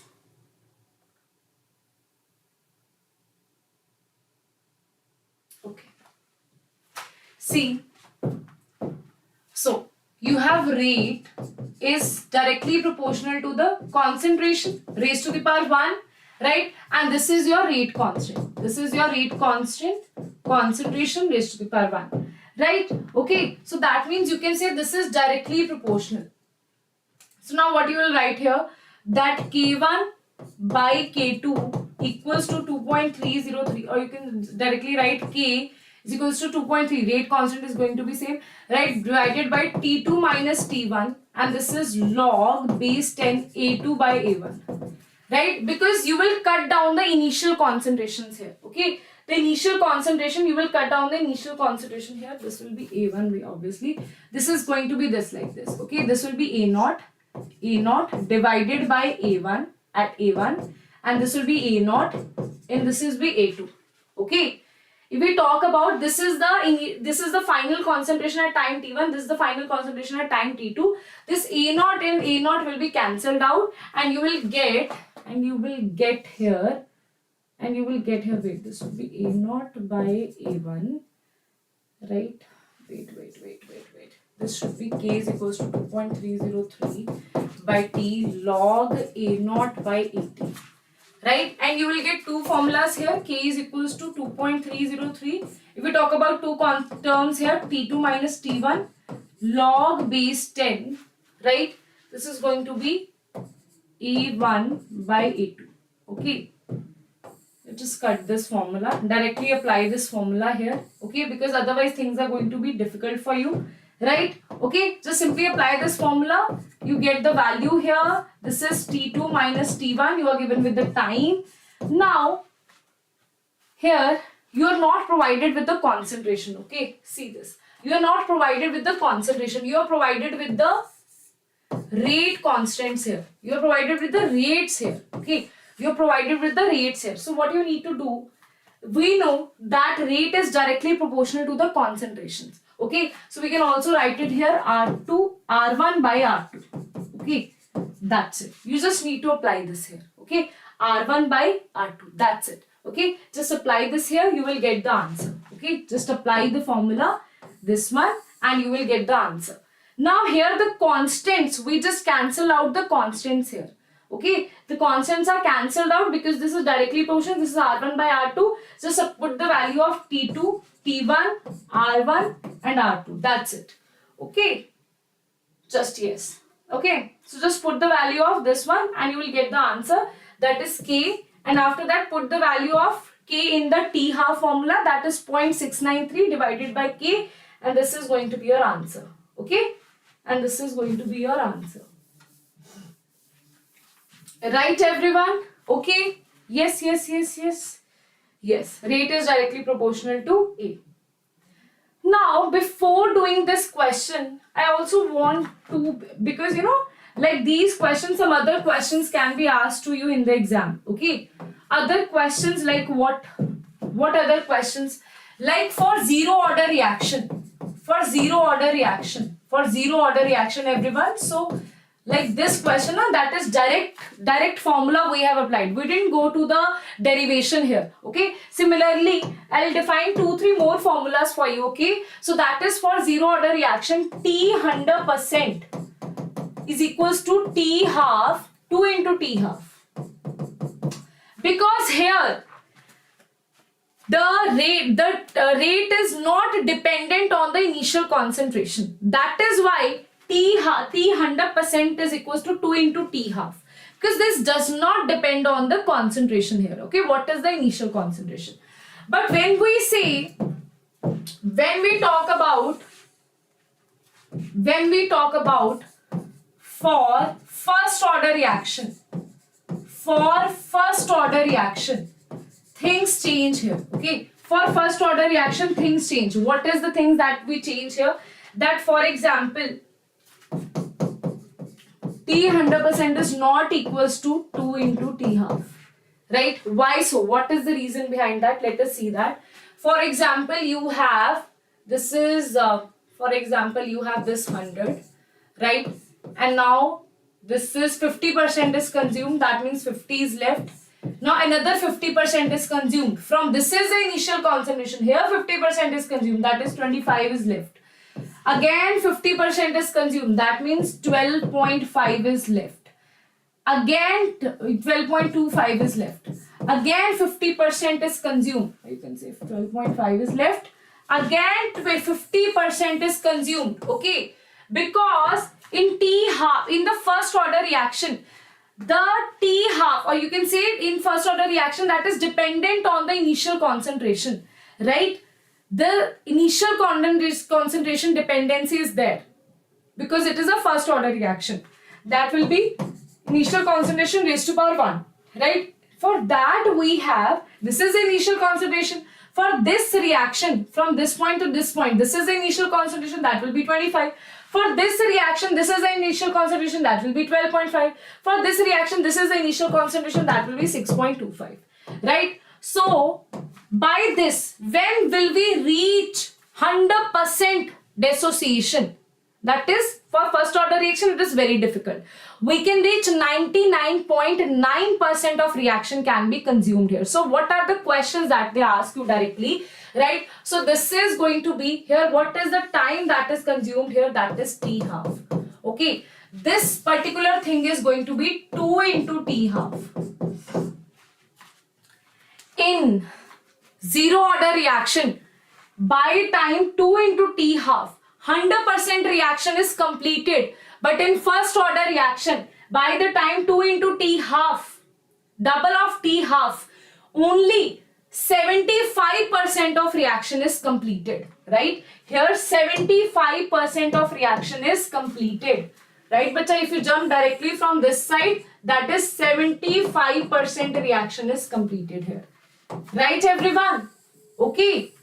Now, another question that can be asked from this, that from this to this, or I can directly write it, not this to this, I'll write from this to this. Okay, that will be 2 into T half. Right? From 100 to 12.5. Right? That means how much reaction is completed here? How much reaction is completed, everyone? How much reaction is completed? 75 plus 12.5, that is 5, 6, 7, 87.5, right? 87.5% reaction is completed, right? And how much T half is consumed? That means 3 into T half, right? 3 into T half. Now about 6.25, if only 6.25 is left, in that case what we will say, everyone in the comment section, how how much is left or how much is consumed here? Left is 6.25 and how much is consumed? 75.5. 6.25, that is 5, 5, 6, 7, 14, 15, 13, 93 point something, right? 93.75 something, right? Similarly, here how much is consumed? Here you have 4 into T half. 4 into T half is consumed here. Okay, this much is consumed. So now, ma'am, how they will ask the question? They can ask you time required for 25% reaction, for 25% concentration to left. If 25% concentration is left, right, in that case we'll say the time here is 2 into T half. 2 into T half.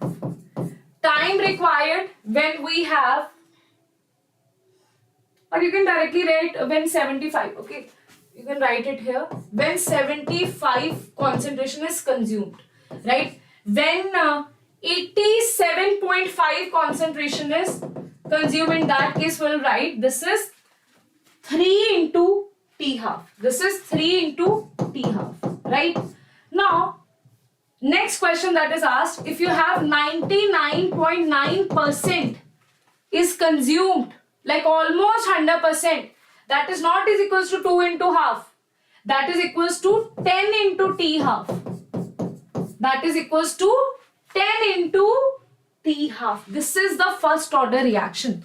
Initially is this fast. By the time goes by, it has become slower and slower. Right? Okay? Yes? So these questions are asked to you. In the exam, these questions are directly asked to you. Right? Okay, everyone? Any problem in this case?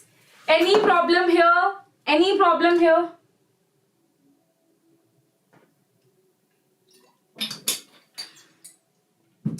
Any problem here, bachcho? Any problem? Okay, this is how the most questions that are asked to you is this one. Okay, most of the question that they ask you is this one. T 50%, that is half-life, is T half. Okay, so corresponding to T half, you will get these answers. Right?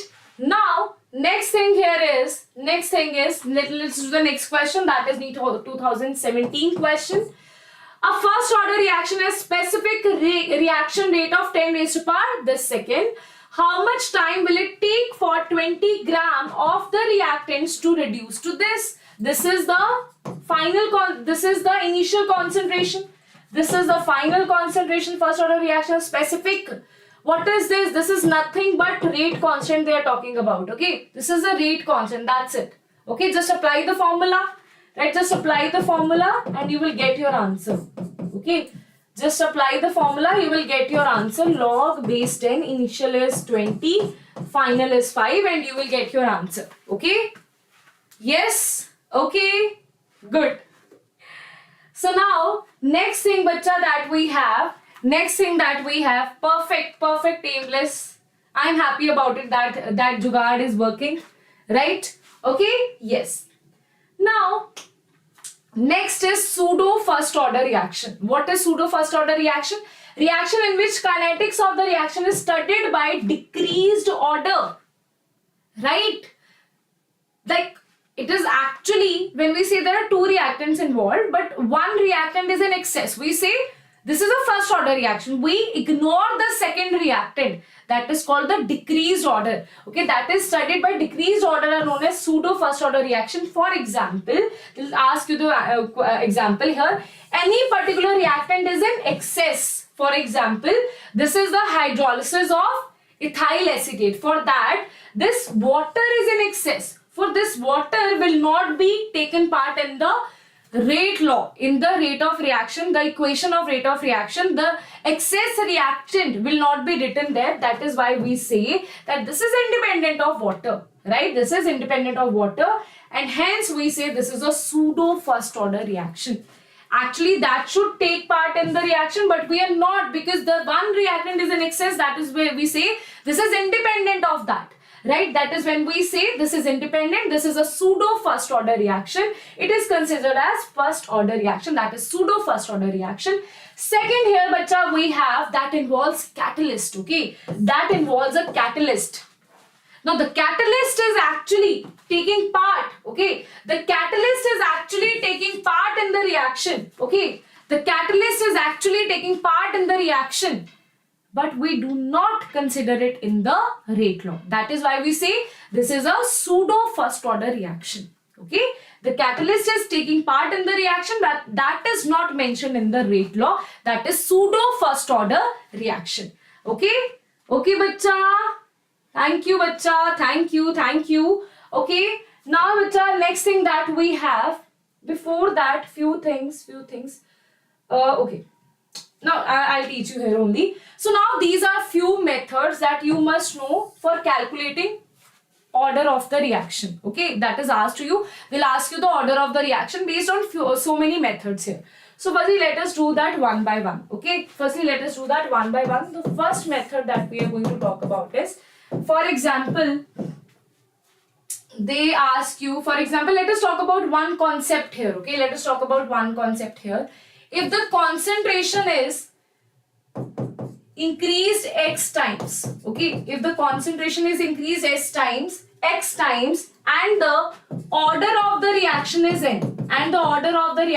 n, in that case, new rate equals to x raised to power n old rate.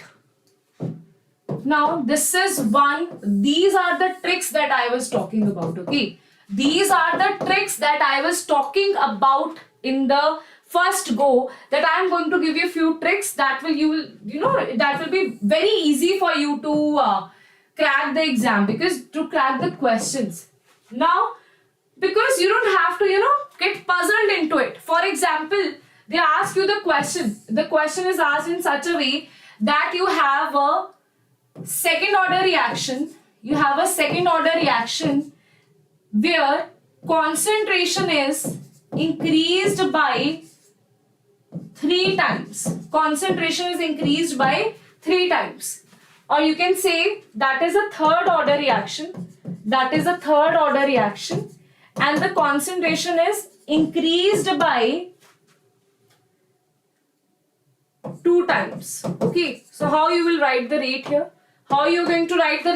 That new rate is going to be,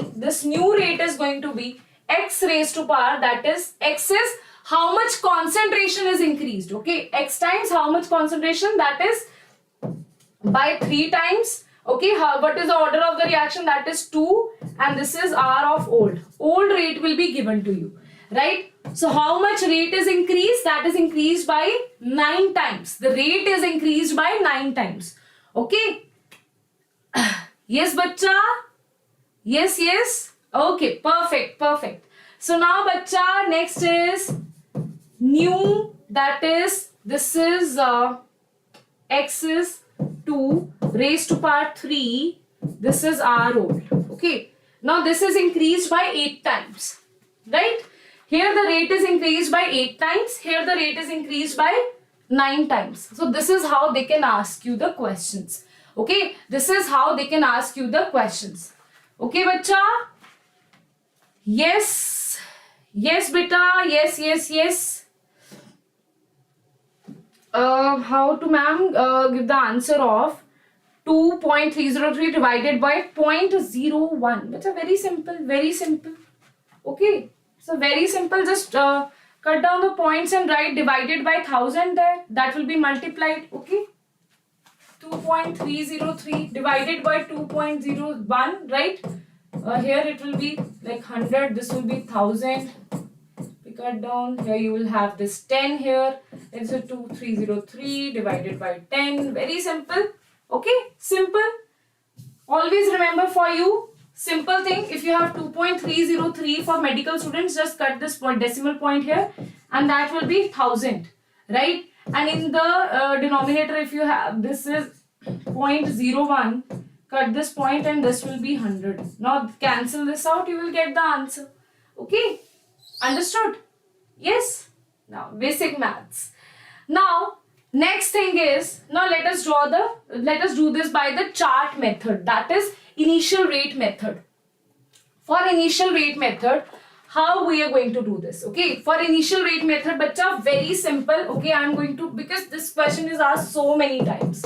Okay, so this question is asked so many times. So let us draw a simple chart here. Right? Let us draw a simple chart here. Okay. Everyone see this? If this is a zero order reaction, if I say this is the order of the reaction, right? Okay. And if I say this is a zero order reaction, for n is equals to 0, for n is equals to 1, for n is equals to 2, for n is equals to 3. Okay. For n is equals to 0, 1, 2, 3. Just wait. I'll just draw a simple chart for you here.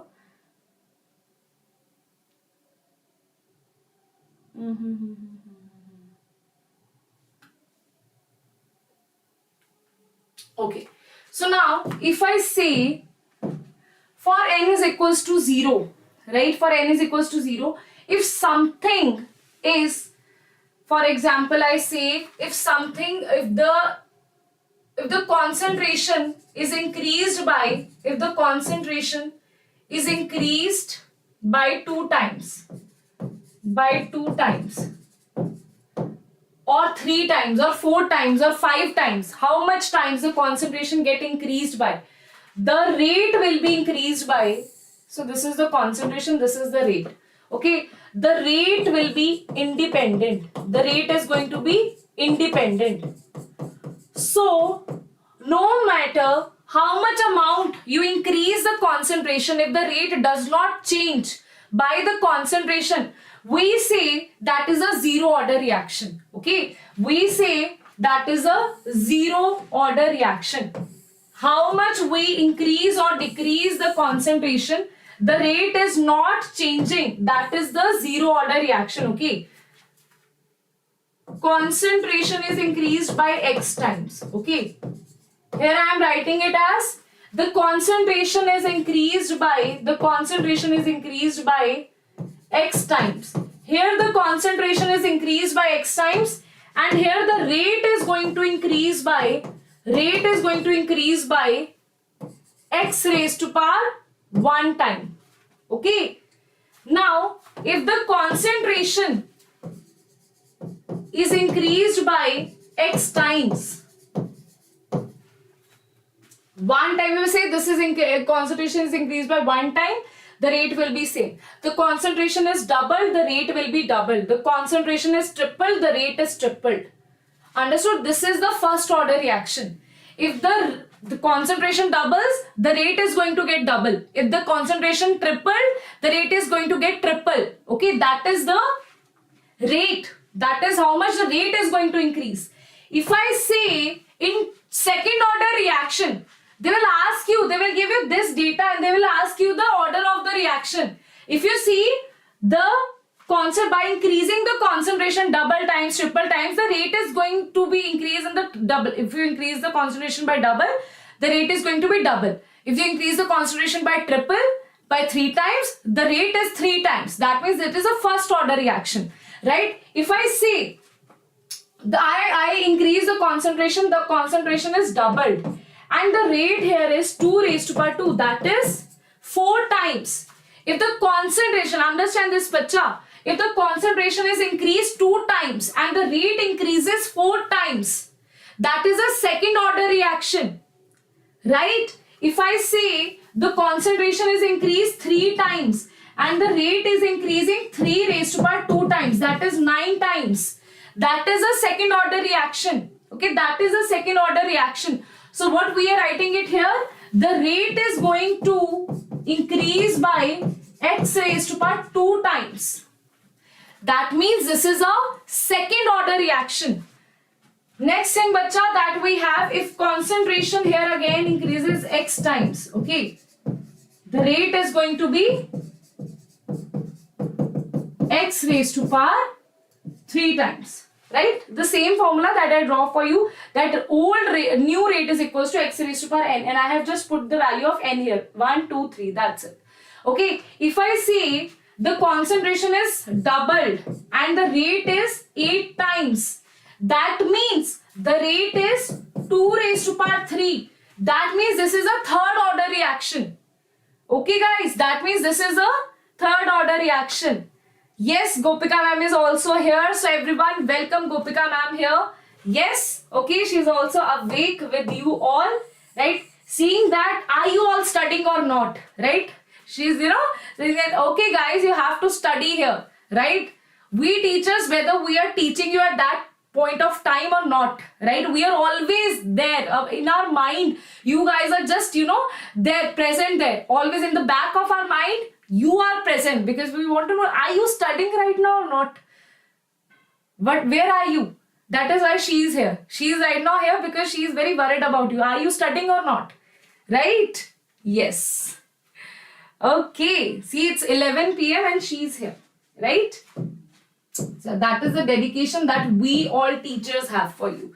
Right? Yesterday, Shreya sir was here present. He was teaching. I was watching him. Right? At 4 a.m., Gopika ma'am, she came like all the way to office to teach you guys for board exams. I mean, Baswa sir and Gopika ma'am, that is the level of dedication that we have for you. Like, we just need one thing for you, that is your consistency, your dedication to what studies. We just want you to, crack NEET and live your dream, become everything that you want, right? Achieve your dream. And prove yourself that you can do it and you have done it. Right? Yes. Okay. Yes. Definitely she is learning Hindi. Yes, bacha. Now again come to this one because I have to complete this chapter in next 30 minutes or 40 minutes. Yes, because otherwise that will be such a funny thing that we are learning at 1 p.m. At 1 p.m. at night we are, I'm teaching you, right? That is going to be a very exciting thing for me. But I would love to do that, okay? If you all want me to do things like that, I'll do that for you. I just want people here.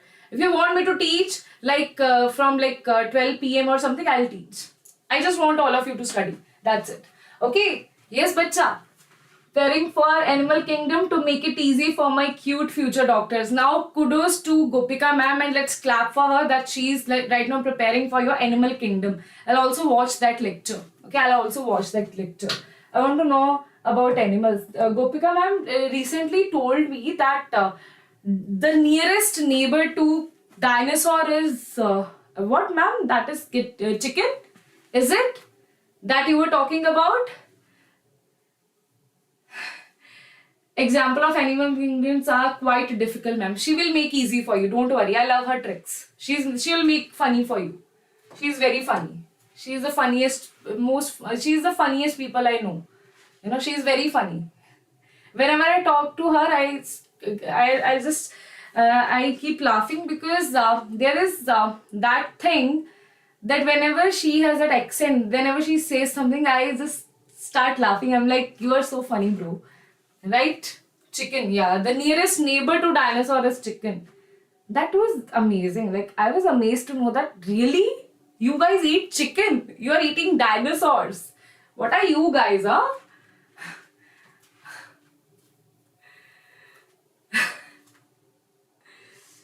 I am pure vegetarian, so I don't eat dinosaurs. You guys, I think you are eating dinosaurs. And after, I think after evolution, you are going to be big dinosaurs. Right? Okay. But anyways, they are extinct. Now let us come to this topic. Back to the topic, okay, everyone? Okay? Both will take still 1 a.m. Yeah, she's right. If we start talking, we can talk for hours and it will take us 1 to 2 a.m. and we will be chit-chatting here. Right? Okay? Now you have that minute of rest for you, right? So should we start again? Yes, bacha? Yes. Okay, so let us start. Now you have initial weight method, bacha, as I told you. For example, here if I say I'll keep one thing as the constant here, okay? Here I say I'll just write it here. 2 here, this should be constant. No, this should be constant. I'm writing 2 into this, okay? If I write this as constant, if this A is the constant, A is constant here, A is constant, how much B is changing? This is 3 into 10 raised to power 3 and this is 9 into 10 raised to power 3. That means it is changing 3 times, okay? This is changing 3 times. Now, tell me everyone, if you have increased if the concentration is 3 times, now the rate is actually, everyone, the rate is actually around 4 times. Wait. This is actually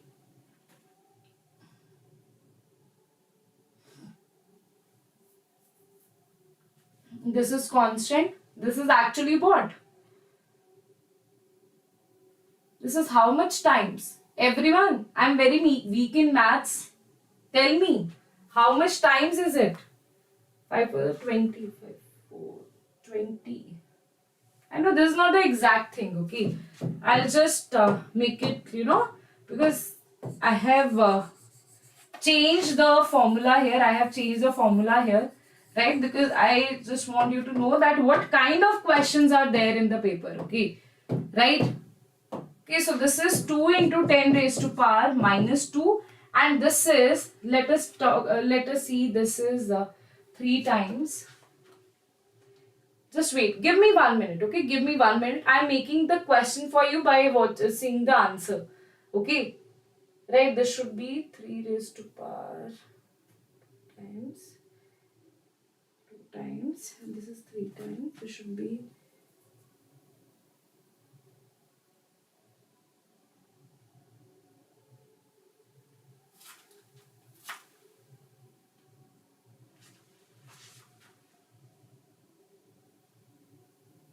I'm just, because I have to make the question here, that is why I'm getting confused here.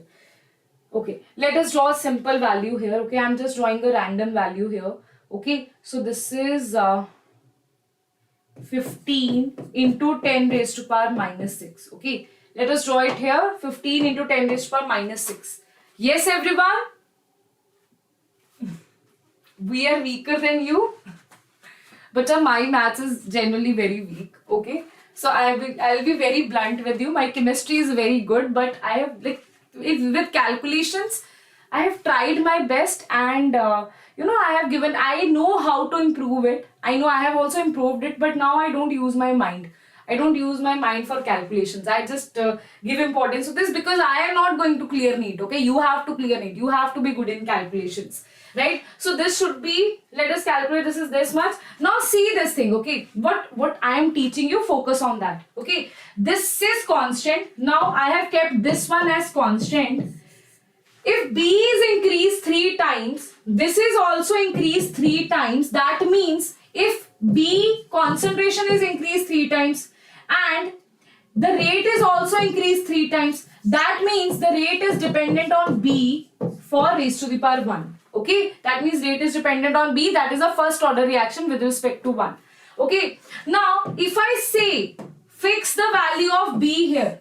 Now here the concentration of A is 2 times and then the rate is also 2 times. Okay, that means the rate is also dependent on A with raised to power 1. Okay, now for example, if I say the value here, if I say the value here is, if I say, now you tell me what should be the value here, okay? What should be the value here? If I say that here it is, if I say here it is,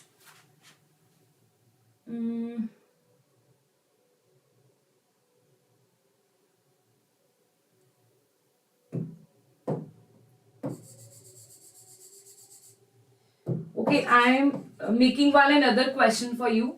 Now you have to answer that, okay? Now you have to answer that. Okay,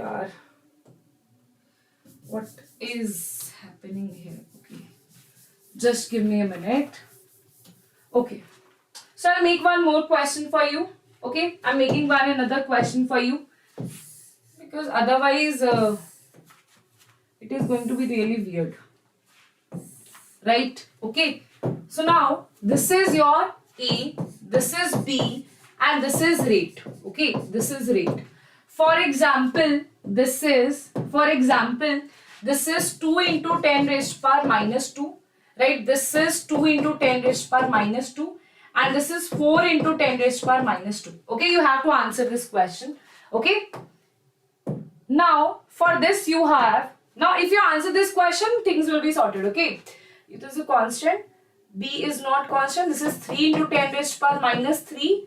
This is 9 into 10 raised to power, for example, this is 6 into 10 raised to power minus 3. And this is, let us write it as any value here. Let us write 5 into 10 raised to power minus 6. And this should be, let us write it here, 2 into 10 raised to power minus 6. And this is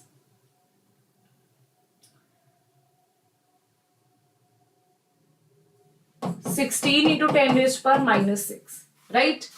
And here you have this one, 3 into 10 raised to power minus 3. Now this is constant, this is changing. If this is changing, you have this as 4 into 10 raised to power minus 6. So answer this, what is going to be the rate? Answer this, bachcho, what is going to be the rate here? Okay, now tell me. What are you going to do here? Because I'm going to delete this one. Okay, because you know, the statement was wrong there. So there is no use of doing that. Okay, just answer this question. Okay, what is going to be the answer here? Keep one thing as constant. Now if this is constant, A is constant, in that case what you will write? In that case, when A is constant, okay, for B what you will write? When B is doubled, rate is increased 4 times. Okay, when B is doubled, rate is increased 4 times. Okay, rate is increased 4 times.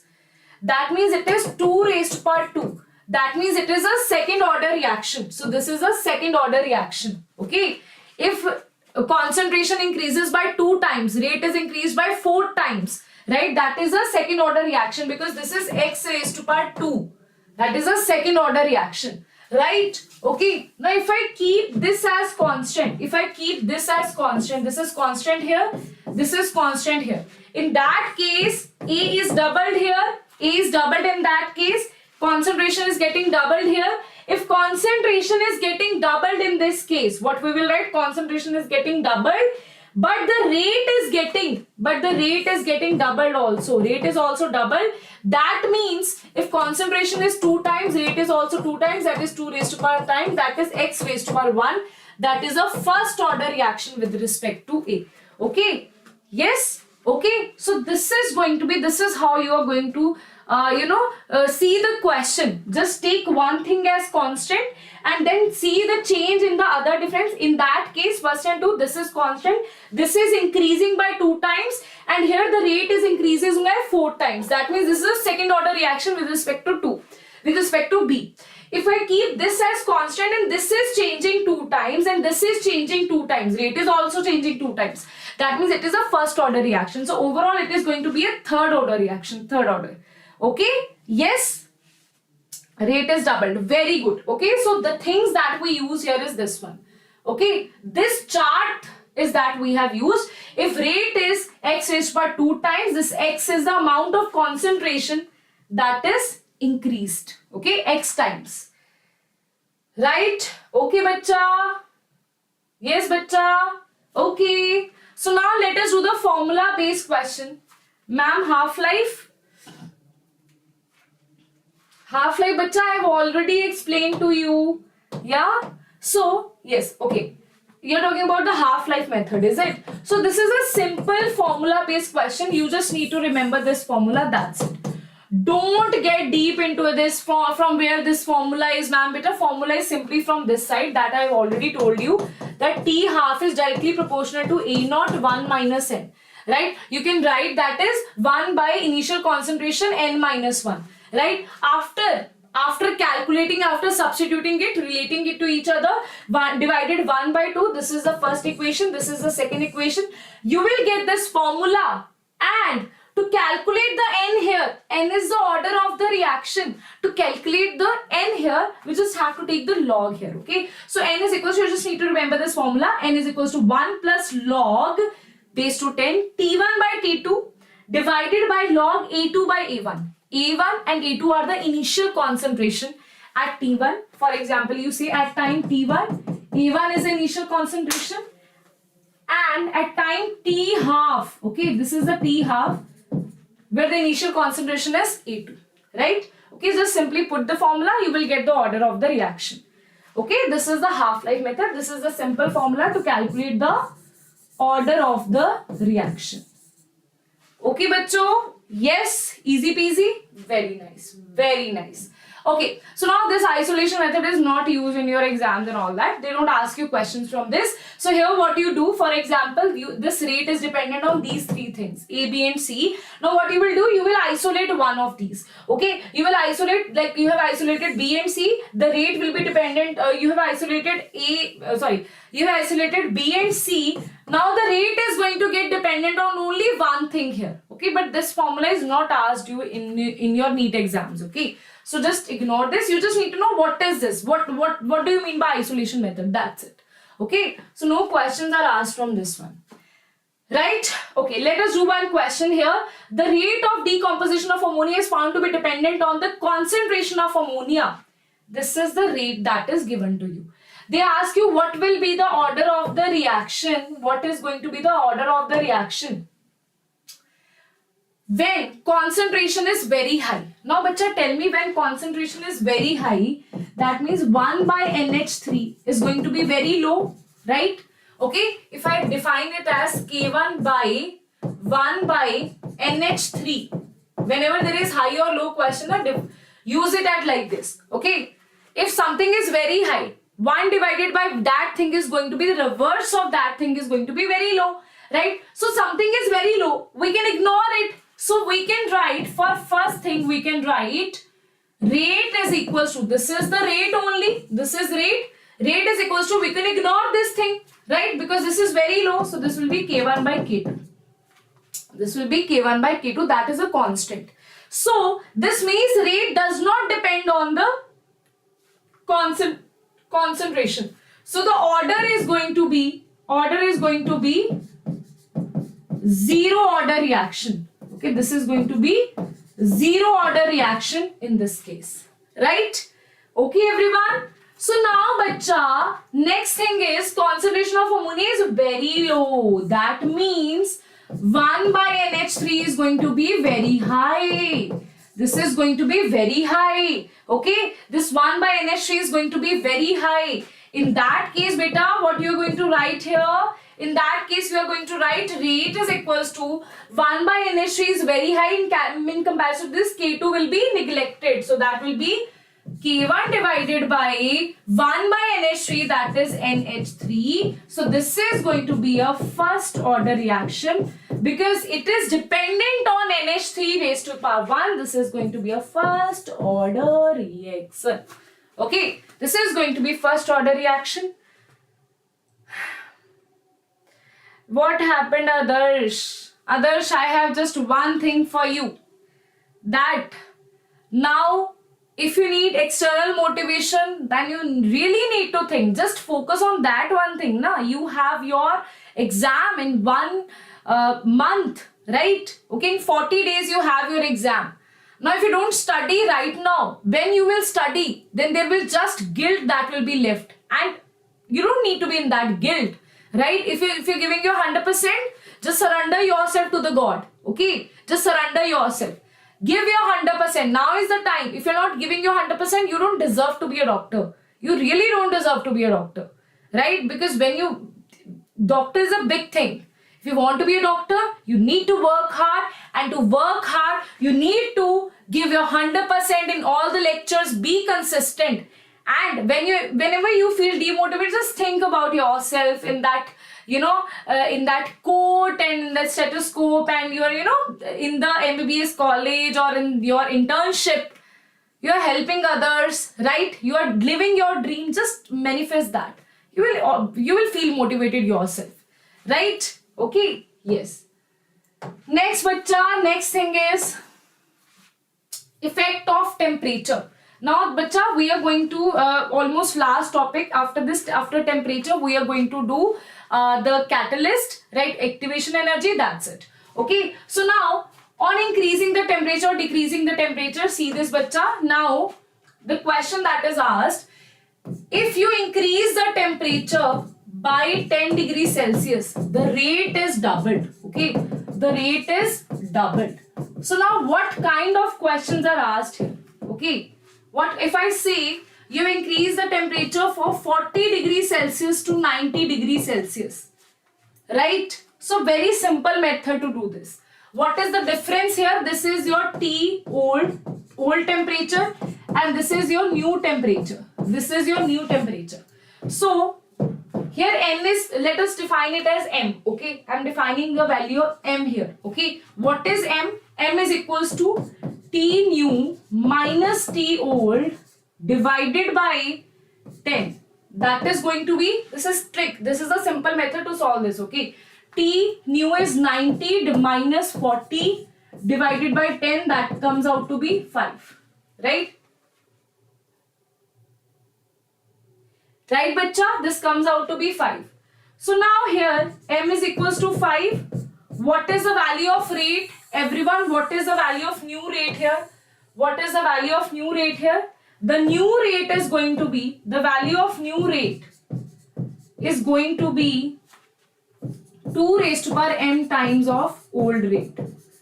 Right? That is going to be 2 raised to power 5 times. Okay, so that is going to increase by 2 raised to power 5 times. Okay, the rate is going to increase by 2 raised to power 5 times. Right? So this is a simple question that is asked to you. Okay, so now, ma'am, how you took this? How you made this trick? What is the like, ma'am, please give us the detailed information about this one. Okay, we don't want to do it through a trick. Okay, simple thing is that 40 to 50 you have 10 degree, 50 to 60 10 degree, 60 to 70 10 degree, 70 to 80 10 degree, then 80 to 90 10 degree. Okay, here it is increasing 10 degree, that is 2 times, 10 degree, that is 2 times, 10 degree, that is 2 times, 10 degree, that is 2 times, 10 degree, that is 2 times. So it is increasing 5 times, so that will be 2 raised to power 5 times. Right? Okay. Now if they have given you something is increasing from t raised to power time 10 degree to 200 degree, right? So how you will write it? That will be difficult for you, right? To calculate how many times it is going to increase. So simply what you will do, simply apply this formula, that is T rate new is equals to 2 raised to power m times rate old, right? Where you have m is equals to T new, temperature new minus temperature old divided by 10. Okay, just apply this formula, you will get your answer. Okay, bacha, you will get your answer. Thank you, bacha. Thank you, beta. Thank you so much. Thank you. Thank you. Yes, okay, understood this. Now, next is Arrhenius equation, the last topic that we are going to do today. Right after this, our chapter will be completed. Right? Okay. So now let us see this, beta. How they ask you questions. See, you have k is equals to a raised to power this. This is the formula. K is equals to a e raised to power minus ea by rt. Right? The a is the Arrhenius factor. All the more factors are included into this. Okay. Now this is the Arrhenius equation, where T is the temperature, R is the gas constant, E is the activation energy. Now, ma'am, what is activation energy? See this, bacha. This is a theoretical concept. Okay, this is a conceptual question. So now, what is activation energy? For example, this is the reactant and this is the product that is formed. So for reactant to product conversion, there will be a step, there will be an intermediate that will be formed, there will be a transition state. right? And that transition state has the maximum energy. That means it has the minimum stability, right? Now it is the activated complex. This is a threshold energy that is needed by the reactant. The maximum energy it will reach to EA. This is the activation energy for the reactant to reach to the transition state, right? For example, you get very excited about something. You get, the stability is less. When there is energy high, the stability is very less. So now here it has increased. Now here it has reached to the transition state point, right? That means this is the reactant. It will get the threshold energy, the transition energy. After that, it will get the energy of transition state. That means the activation energy. It will be at minimum state, minimum stability state, and it will get converted to products. If some reaction is not happening, that means the reactant is not, one of the reasons can be the reactant is not getting its threshold energy. The reactant is not getting its activation energy, right? Okay, this is the activation energy. Now everyone tell me, bacha, for a certain reaction, this initial concentration of A is tripled, keeping concentration of A as constant. Bacha, you have taken the A is tripled, concentration of A is tripled or it is constant. Please mention that, okay? After that, I'll answer you. Okay, so now, bacha, now tell me, is this an endothermic or exothermic reaction? Here, what you will see, the energy of reactant is more than energy of product, and delta H is nothing but this is energy of product minus energy of reactant, right? So this is going to be negative. That means it is going to be an exothermic reaction. Okay, this is going to be an exothermic reaction. This is going to be an exothermic reaction. Now if I say everyone, talk about this reaction, okay, talk about this reaction. Now, is this endothermic or exothermic? This is the transition, this is the activation energy that is required. This is the energy of reactant. This is the energy of products. This is the energy of product. Here, energy of product is more than energy of reactants, enthalpy, right? Okay, so delta H is going to be positive. This is going to be an endothermic reaction. Okay, this is going to be an endothermic reaction. Yes, everyone, this is for physical chemistry. Yes, bacha, that is in process, right? I am making the formula sheets for you. That will be provided to you. I'll start the revision session. Okay, I'll start the revision session, and with that revision session, you will get the formula sheets as well. Right? Okay. Now, bacha, understood? This is the endothermic reaction. Now, let us understand what is most probable velocity. Very simple example I am going to give you. Okay, that will be very easy. For example, if I talk about your class, okay, usually what happens in a class,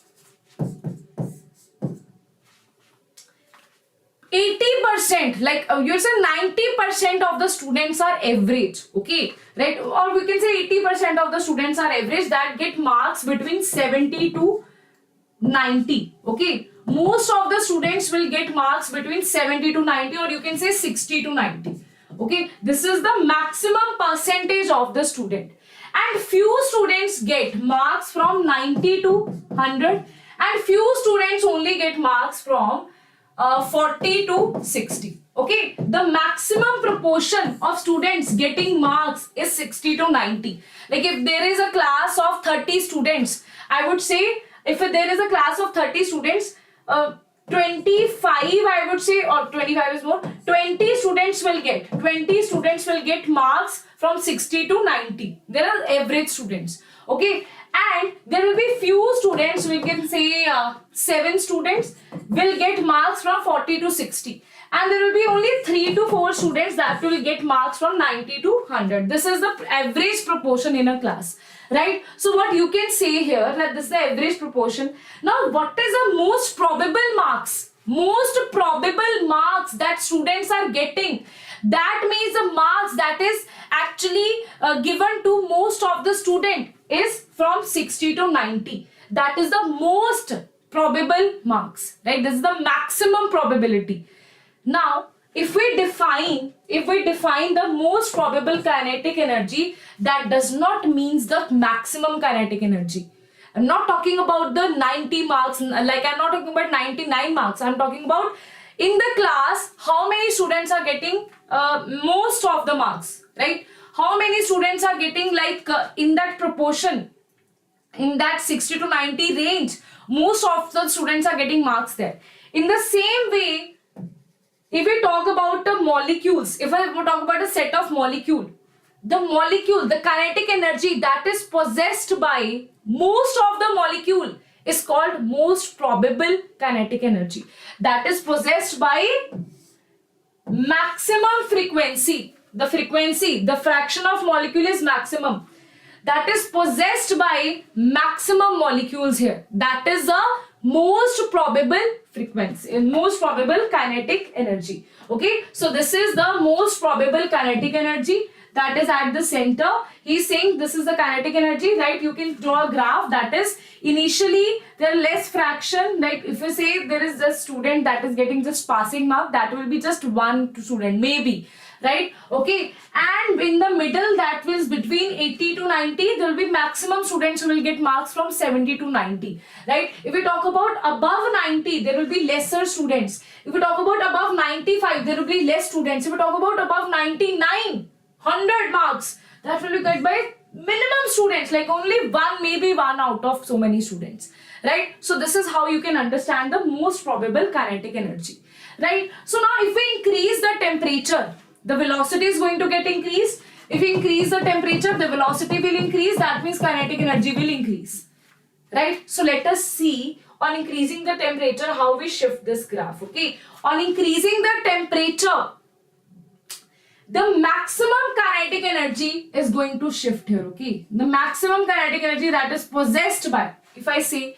what is the temperature are the teachers. If I say you get the best teacher, so now the student that was initially getting 70 marks, he will definitely get 85 or something, because of a good teacher you get more marks. Obviously you need dedication also, right?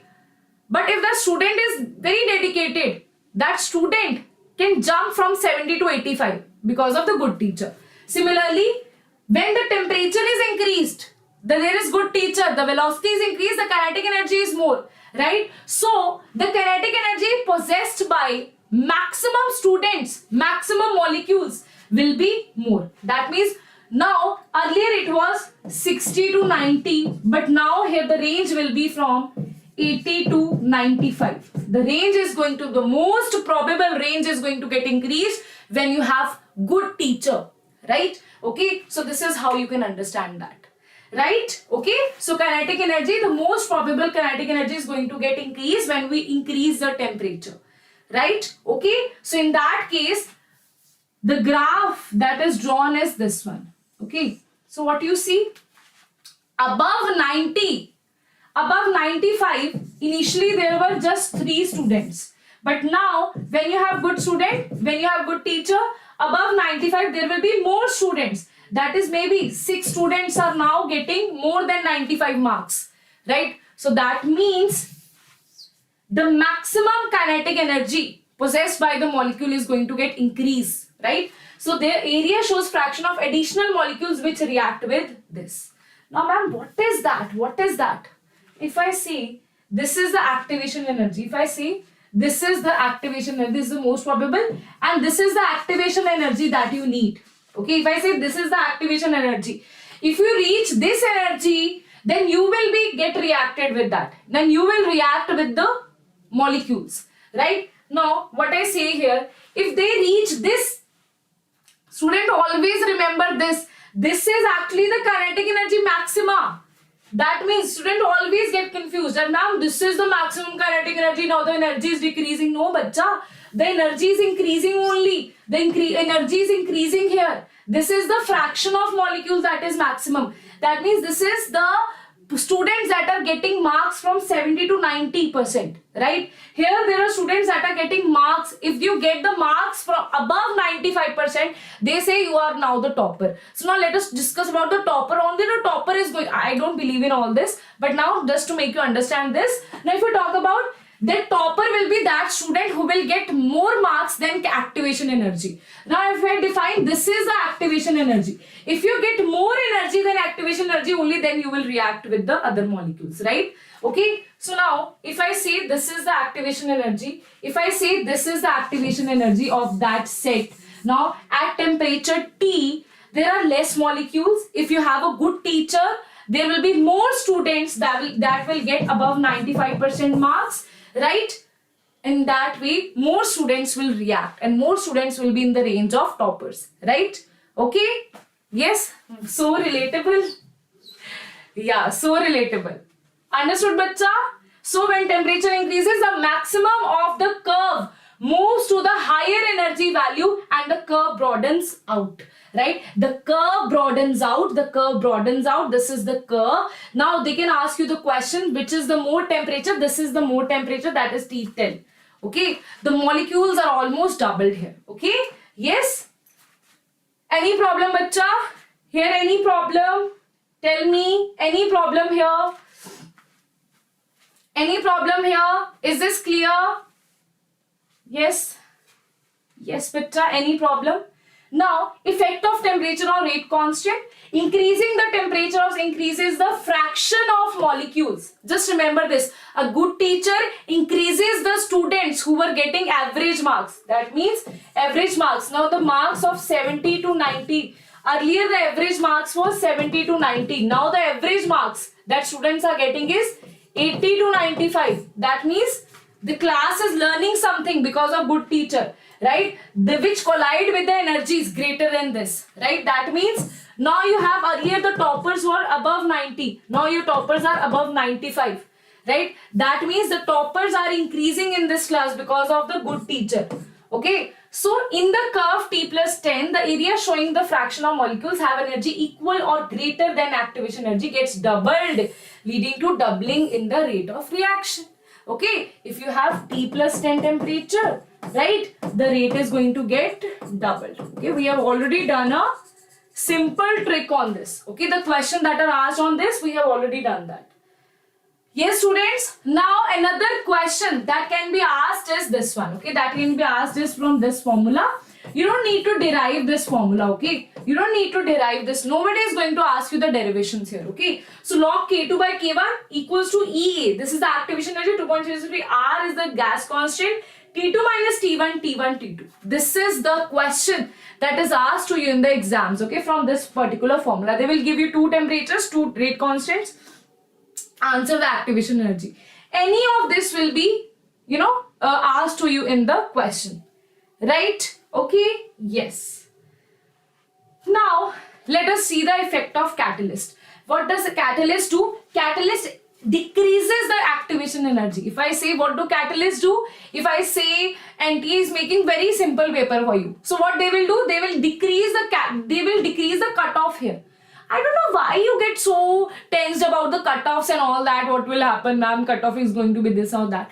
But cutoff is a relative term. Okay, it is a relative term.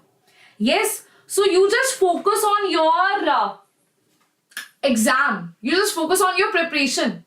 Right? If you're focusing on your preparation, then you don't need to worry about anything here. Because if something is tough for you, that is going to be tough for other also. Right? Okay.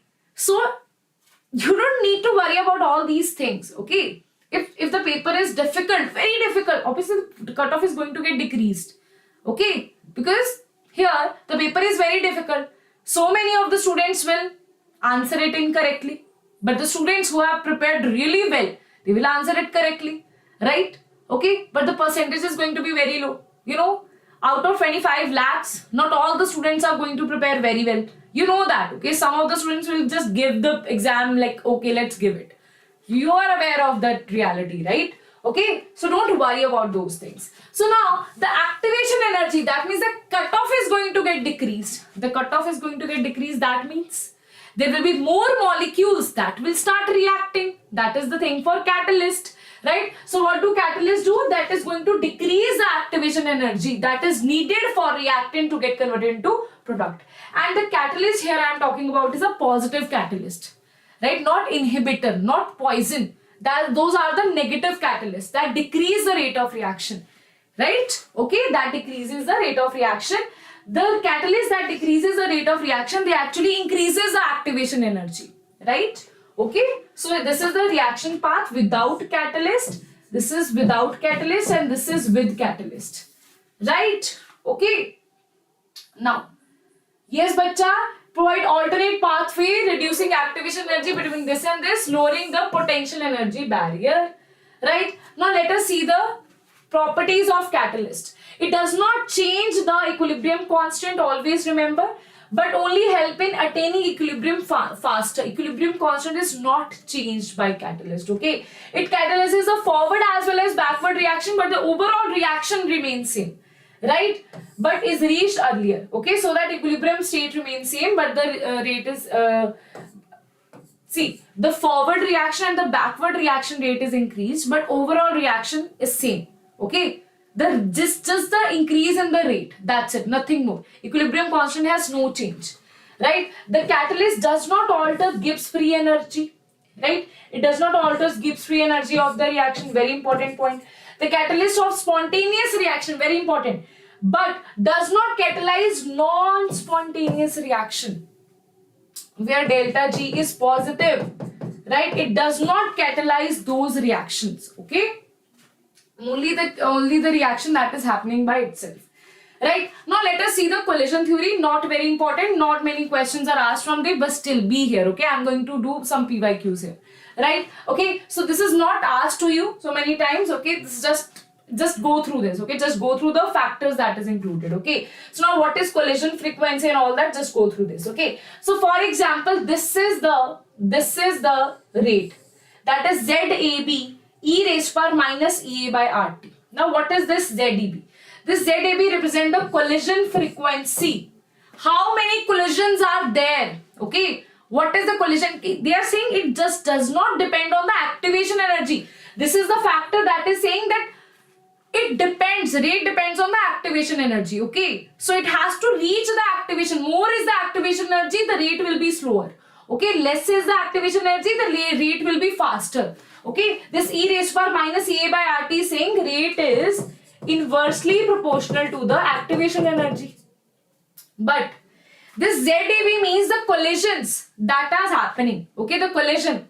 How many molecules are colliding with each other? That is ZAB, right? That is the collision frequency, okay? There are so many molecules that are colliding, but effective collisions they are talking about, right? So rate is directly proportional to the ZAB. That is directly proportional, right? Okay. Now, another factor that is, this is activation, this is effective collision. Now, another factor that is, effective collision is defined by a factor that is probability or steric factor. They are saying not all the collisions lead to the reaction. There are few collisions that lead to the reaction. That is called the probability or steric factor, right? So this is ultimately this becomes P ZAB e raised power minus EA by RT.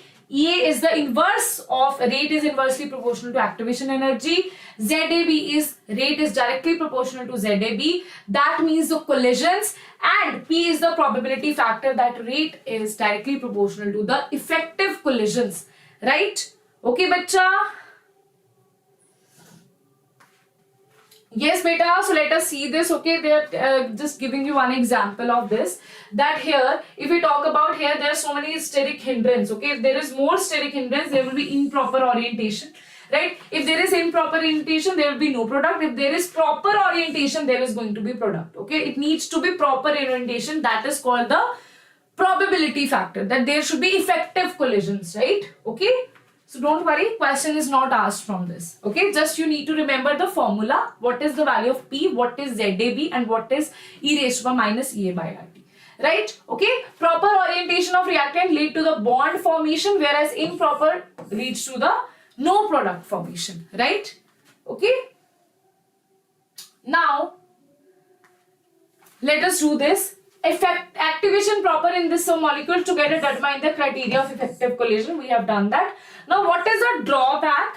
The theory considers atoms or molecules to be hard sphere, but actually we know it is not a proper hard sphere. Okay, we have read it in the structure of atom. It is not a circle, it is not a sphere. Okay, this ignores their structural aspects that we have done in chemical bonding. It just ignores that aspect, right? Okay. Yes, so that is a drawback of this theory, right, bacha? Now let us do a few questions, answer these questions, and then you will be free, okay, from this jail. From this lovely jail, you will be free, okay, then you can sleep. Now for a reaction, activation energy E is equals to 0. They are saying for a reaction, everyone, for a reaction,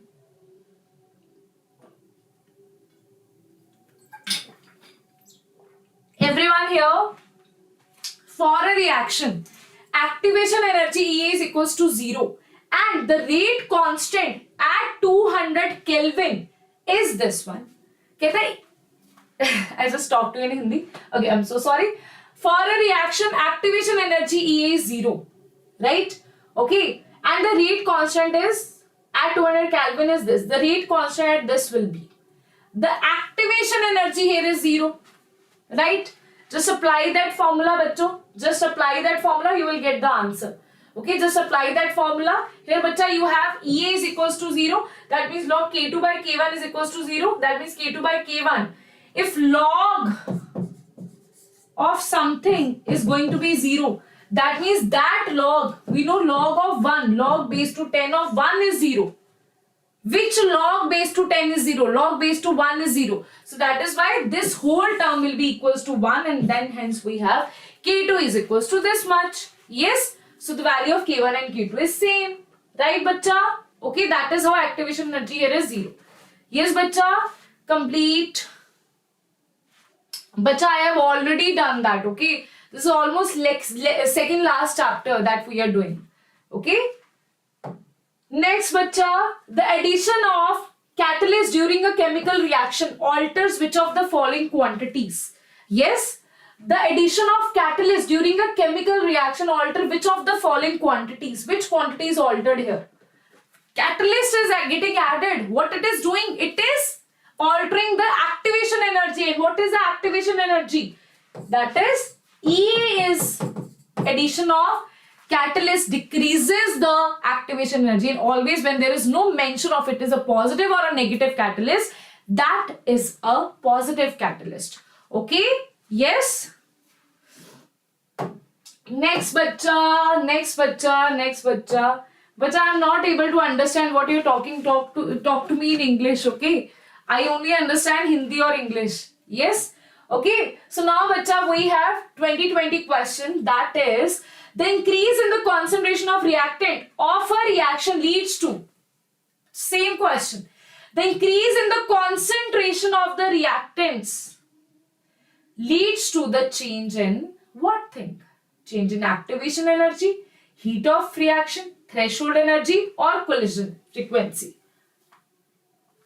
If the concentration is increased, right, how does it affect the activation energy? No.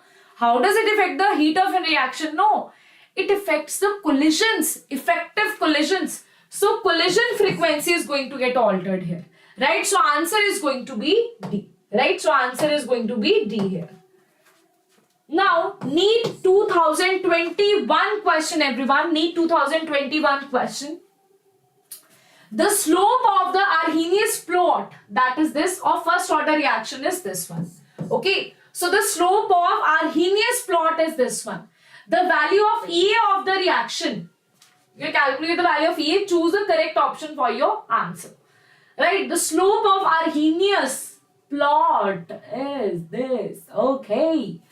See, very, I really like this question. Now why? First you have to draw the graph here. Okay. First you draw the graph of natural log of K and 1 by T. Compare this with the straight line graph, that is y is equals to mx plus t. Right? Okay. From that, identify what is the value of slope. Just put the value of slope here. That's it. Okay. So, bacha, what is the formula? So, bacha, see. The formula here is, for slope, you just see this formula. Okay. For slope, see this formula. Now, with natural log, you have this is by the natural log K and 1 by T, no? So, this is by, this is your C intercept. This whole thing is your x-axis and this is your slope. Okay, this is going to be your slope. Right? So, slope is minus EA by R. This slope is equals to minus EA by R. Put the value of slope here because slope is given to you. Okay, the value of slope is given to you. That is minus 5 into 10 raised to power 3. Right? Okay. Just put the value here. You will get the value of EA. But everyone here, see this. You will get the value of EA in joule per mole. Just convert it into kilojoule per mole. Okay, because the answer is in kilojoule per mole. Right? Okay. Yes, minus E. Very good, very good, very good, very good. Now, bacha, we have completed the chapter. We have finished the chapter. To all the students who are facing so many problems, we have a very exclusive NEET Crash Course 2024, right? We have a very exclusive, see this. I'll just give you one example.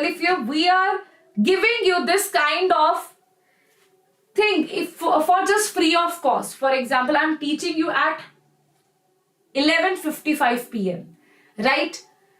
Shreya sir took his class, Gopika ma'am took his class, Baswa sir is taking his class, right? All the syllabus is getting completed in YouTube, right? What we are offering you in the crash course, right? That is the thing, ma'am. We are getting the best quality in YouTube itself. Then what is in the crash course? That is what I'm saying you. If these things are provided to you in free of cost, right? Then what will be provided to you in the crash course, right? All the additional things that are needed for you, right? Okay, and that too at a very minimal price. See guys, if you want an offline coaching, in that case, if you're living in Chennai or Coimbatore or Madurai, right? All these cities, Trichy, if I'm pronouncing it wrong, I'm really sorry. Pune, Patiala, that is very near to my hometown, right? Delhi and Jhunjhunu, right? So all these things we have our offline Vedantu center, right? And if you're living nearby these cities, okay? If you're living nearby these cities, then you can always, my first preference to you will be go to the offline center, right? If you don't want to go to the offline center, you are living nearby, you don't want to go to the offline center, you are very lazy, okay? Let's see, okay? Just imagine, you feel that, okay ma'am, we are happy when we are sitting at home and online teaching is also good for us. No worries. If you want to get enrolled to online session, that is also okay. If you want to go to offline session, that thing is also available for you, right? For offline, according to the city, we have prices for you, right? And for online, the price here is, for online, but just wait, the price here is just 2,000 rupees. And 2,000 rupees is very minimal, right? I want all of you, I guess the time is very less because this is not valid for a very long time, right? This is not valid for a very long time. This is actually for just 2,000 rupees right now. After 2 days, the price is going to get increased. So just enroll into this course. If you trust me, you can enroll into this course, right? Okay, here what we are providing you, providing you full syllabus revision for NEET UG, right? You can attend the YouTube sessions and the doubt sessions and the revision sessions in the crash course will also be taken specially for you.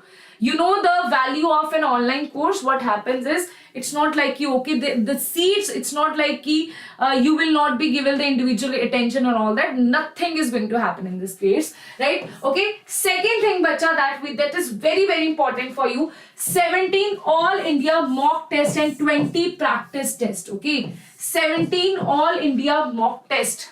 Now mock test, you have to do the mock test daily. You have to do the mock test daily.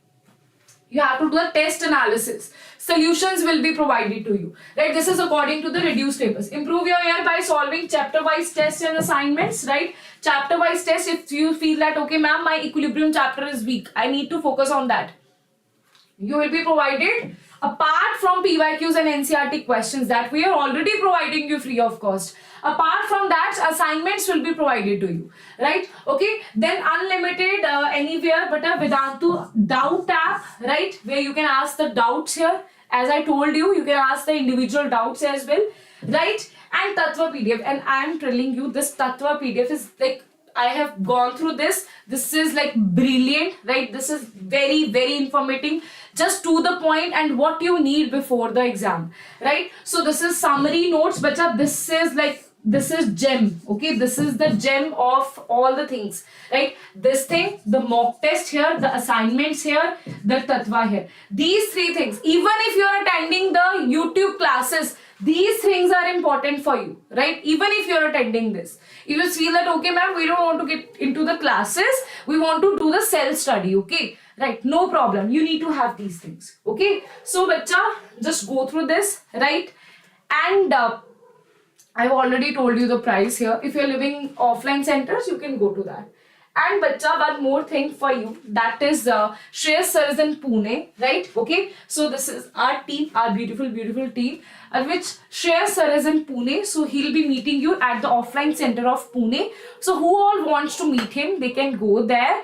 And soon I will also be meeting you, right? But just right now, because I live very far away, right? So that is that is going to consume so much of time, and that is why I don't want to that is going to take me 3, 4, 5 days, and I don't want to do that in the exam time, right? But after the exam, I'm surely going to meet you, right? So right now, all the students who want to meet Shreyas sir, and I hope that you all, if you are living near Pune, then I'm 100% sure you are going to that, you're going to meet him, right? That is like, this is for sure. I don't need to say that, right? Okay. Yes, everyone. And for students who wants to know, so for offline, you will have different teachers, and you can meet the teachers in the offline center. And for online classes, bacha, you will have these teachers, okay? This is Disha ma'am, Ritika ma'am, Abhineet sir, Dinesh sir, and Ritu ma'am. Okay, so these are your teachers for crash course, okay? Yes, everyone. Now, tell me, is there any doubt? Any doubt? Any doubt? Everyone? Even we also live very, very far away. No problem. No problem. I'll meet you in your city. Okay. I'm not promising that, but yes, I'll try my best. Just give me your city. After comment down your city here. I want to know that where you all live. If I live, majority of the people, if I live any nearby you, I'll definitely going to meet you. Yes. Yes. Okay, I'm loving this session, no? But my energy right now, I just want to sleep. But I have, another class at 11 a.m. tomorrow. That is going to be at Vedantu NEET Toppers in Hindi. But that will be in Hindi, not in English. Yes? Okay? Yes, everyone. So, any problem, anything that you want to discuss here? Any problem? We are from Assam. Perfect. I love Assam. There are so many friends that in Chandigarh, when I used to study, there were people from Assam. My sister-in-law is also from Assam. Yes? Assam's tea. Right? Did you have no comments on that? No comments on that. Okay, students, so I guess there is no doubt about this session. And if you like the session, I love your comments. If you like the session, do comment, do write it in the comment section. That is, that brings us that dose of motivation in me, that dose of dopamine in me. When I see your comments, that it just takes, for you it may be like, you okay, we are writing this comment, ma'am is not going to see this comment, she's so why will she see our comment and all that. But you know what, I go through each and every comment that you post here, each and every comment, because I love that, the feedback, whether it's positive, it's negative, no worries. If you see, there is a very thin line between disrespecting a teacher and giving them a genuine feedback, right? Because here we are not in the offline mode, we are in the online mode. What I'll get is from your feedback. Okay, ma'am, this is the thing. If you please do this thing for us, that will be much better for us. I'll surely try to do that thing. Okay, you can write down your feedback, you can write down your positive comments, or if there is any disrespecting comment, I won't reply to that, because I don't give importance to negative things in my life. If there is some comment that is giving me good feedback about how to improve anything, I'll definitely reply you.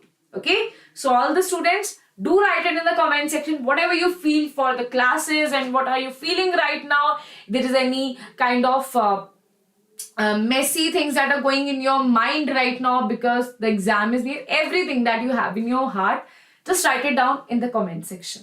Yes, everyone? Okay.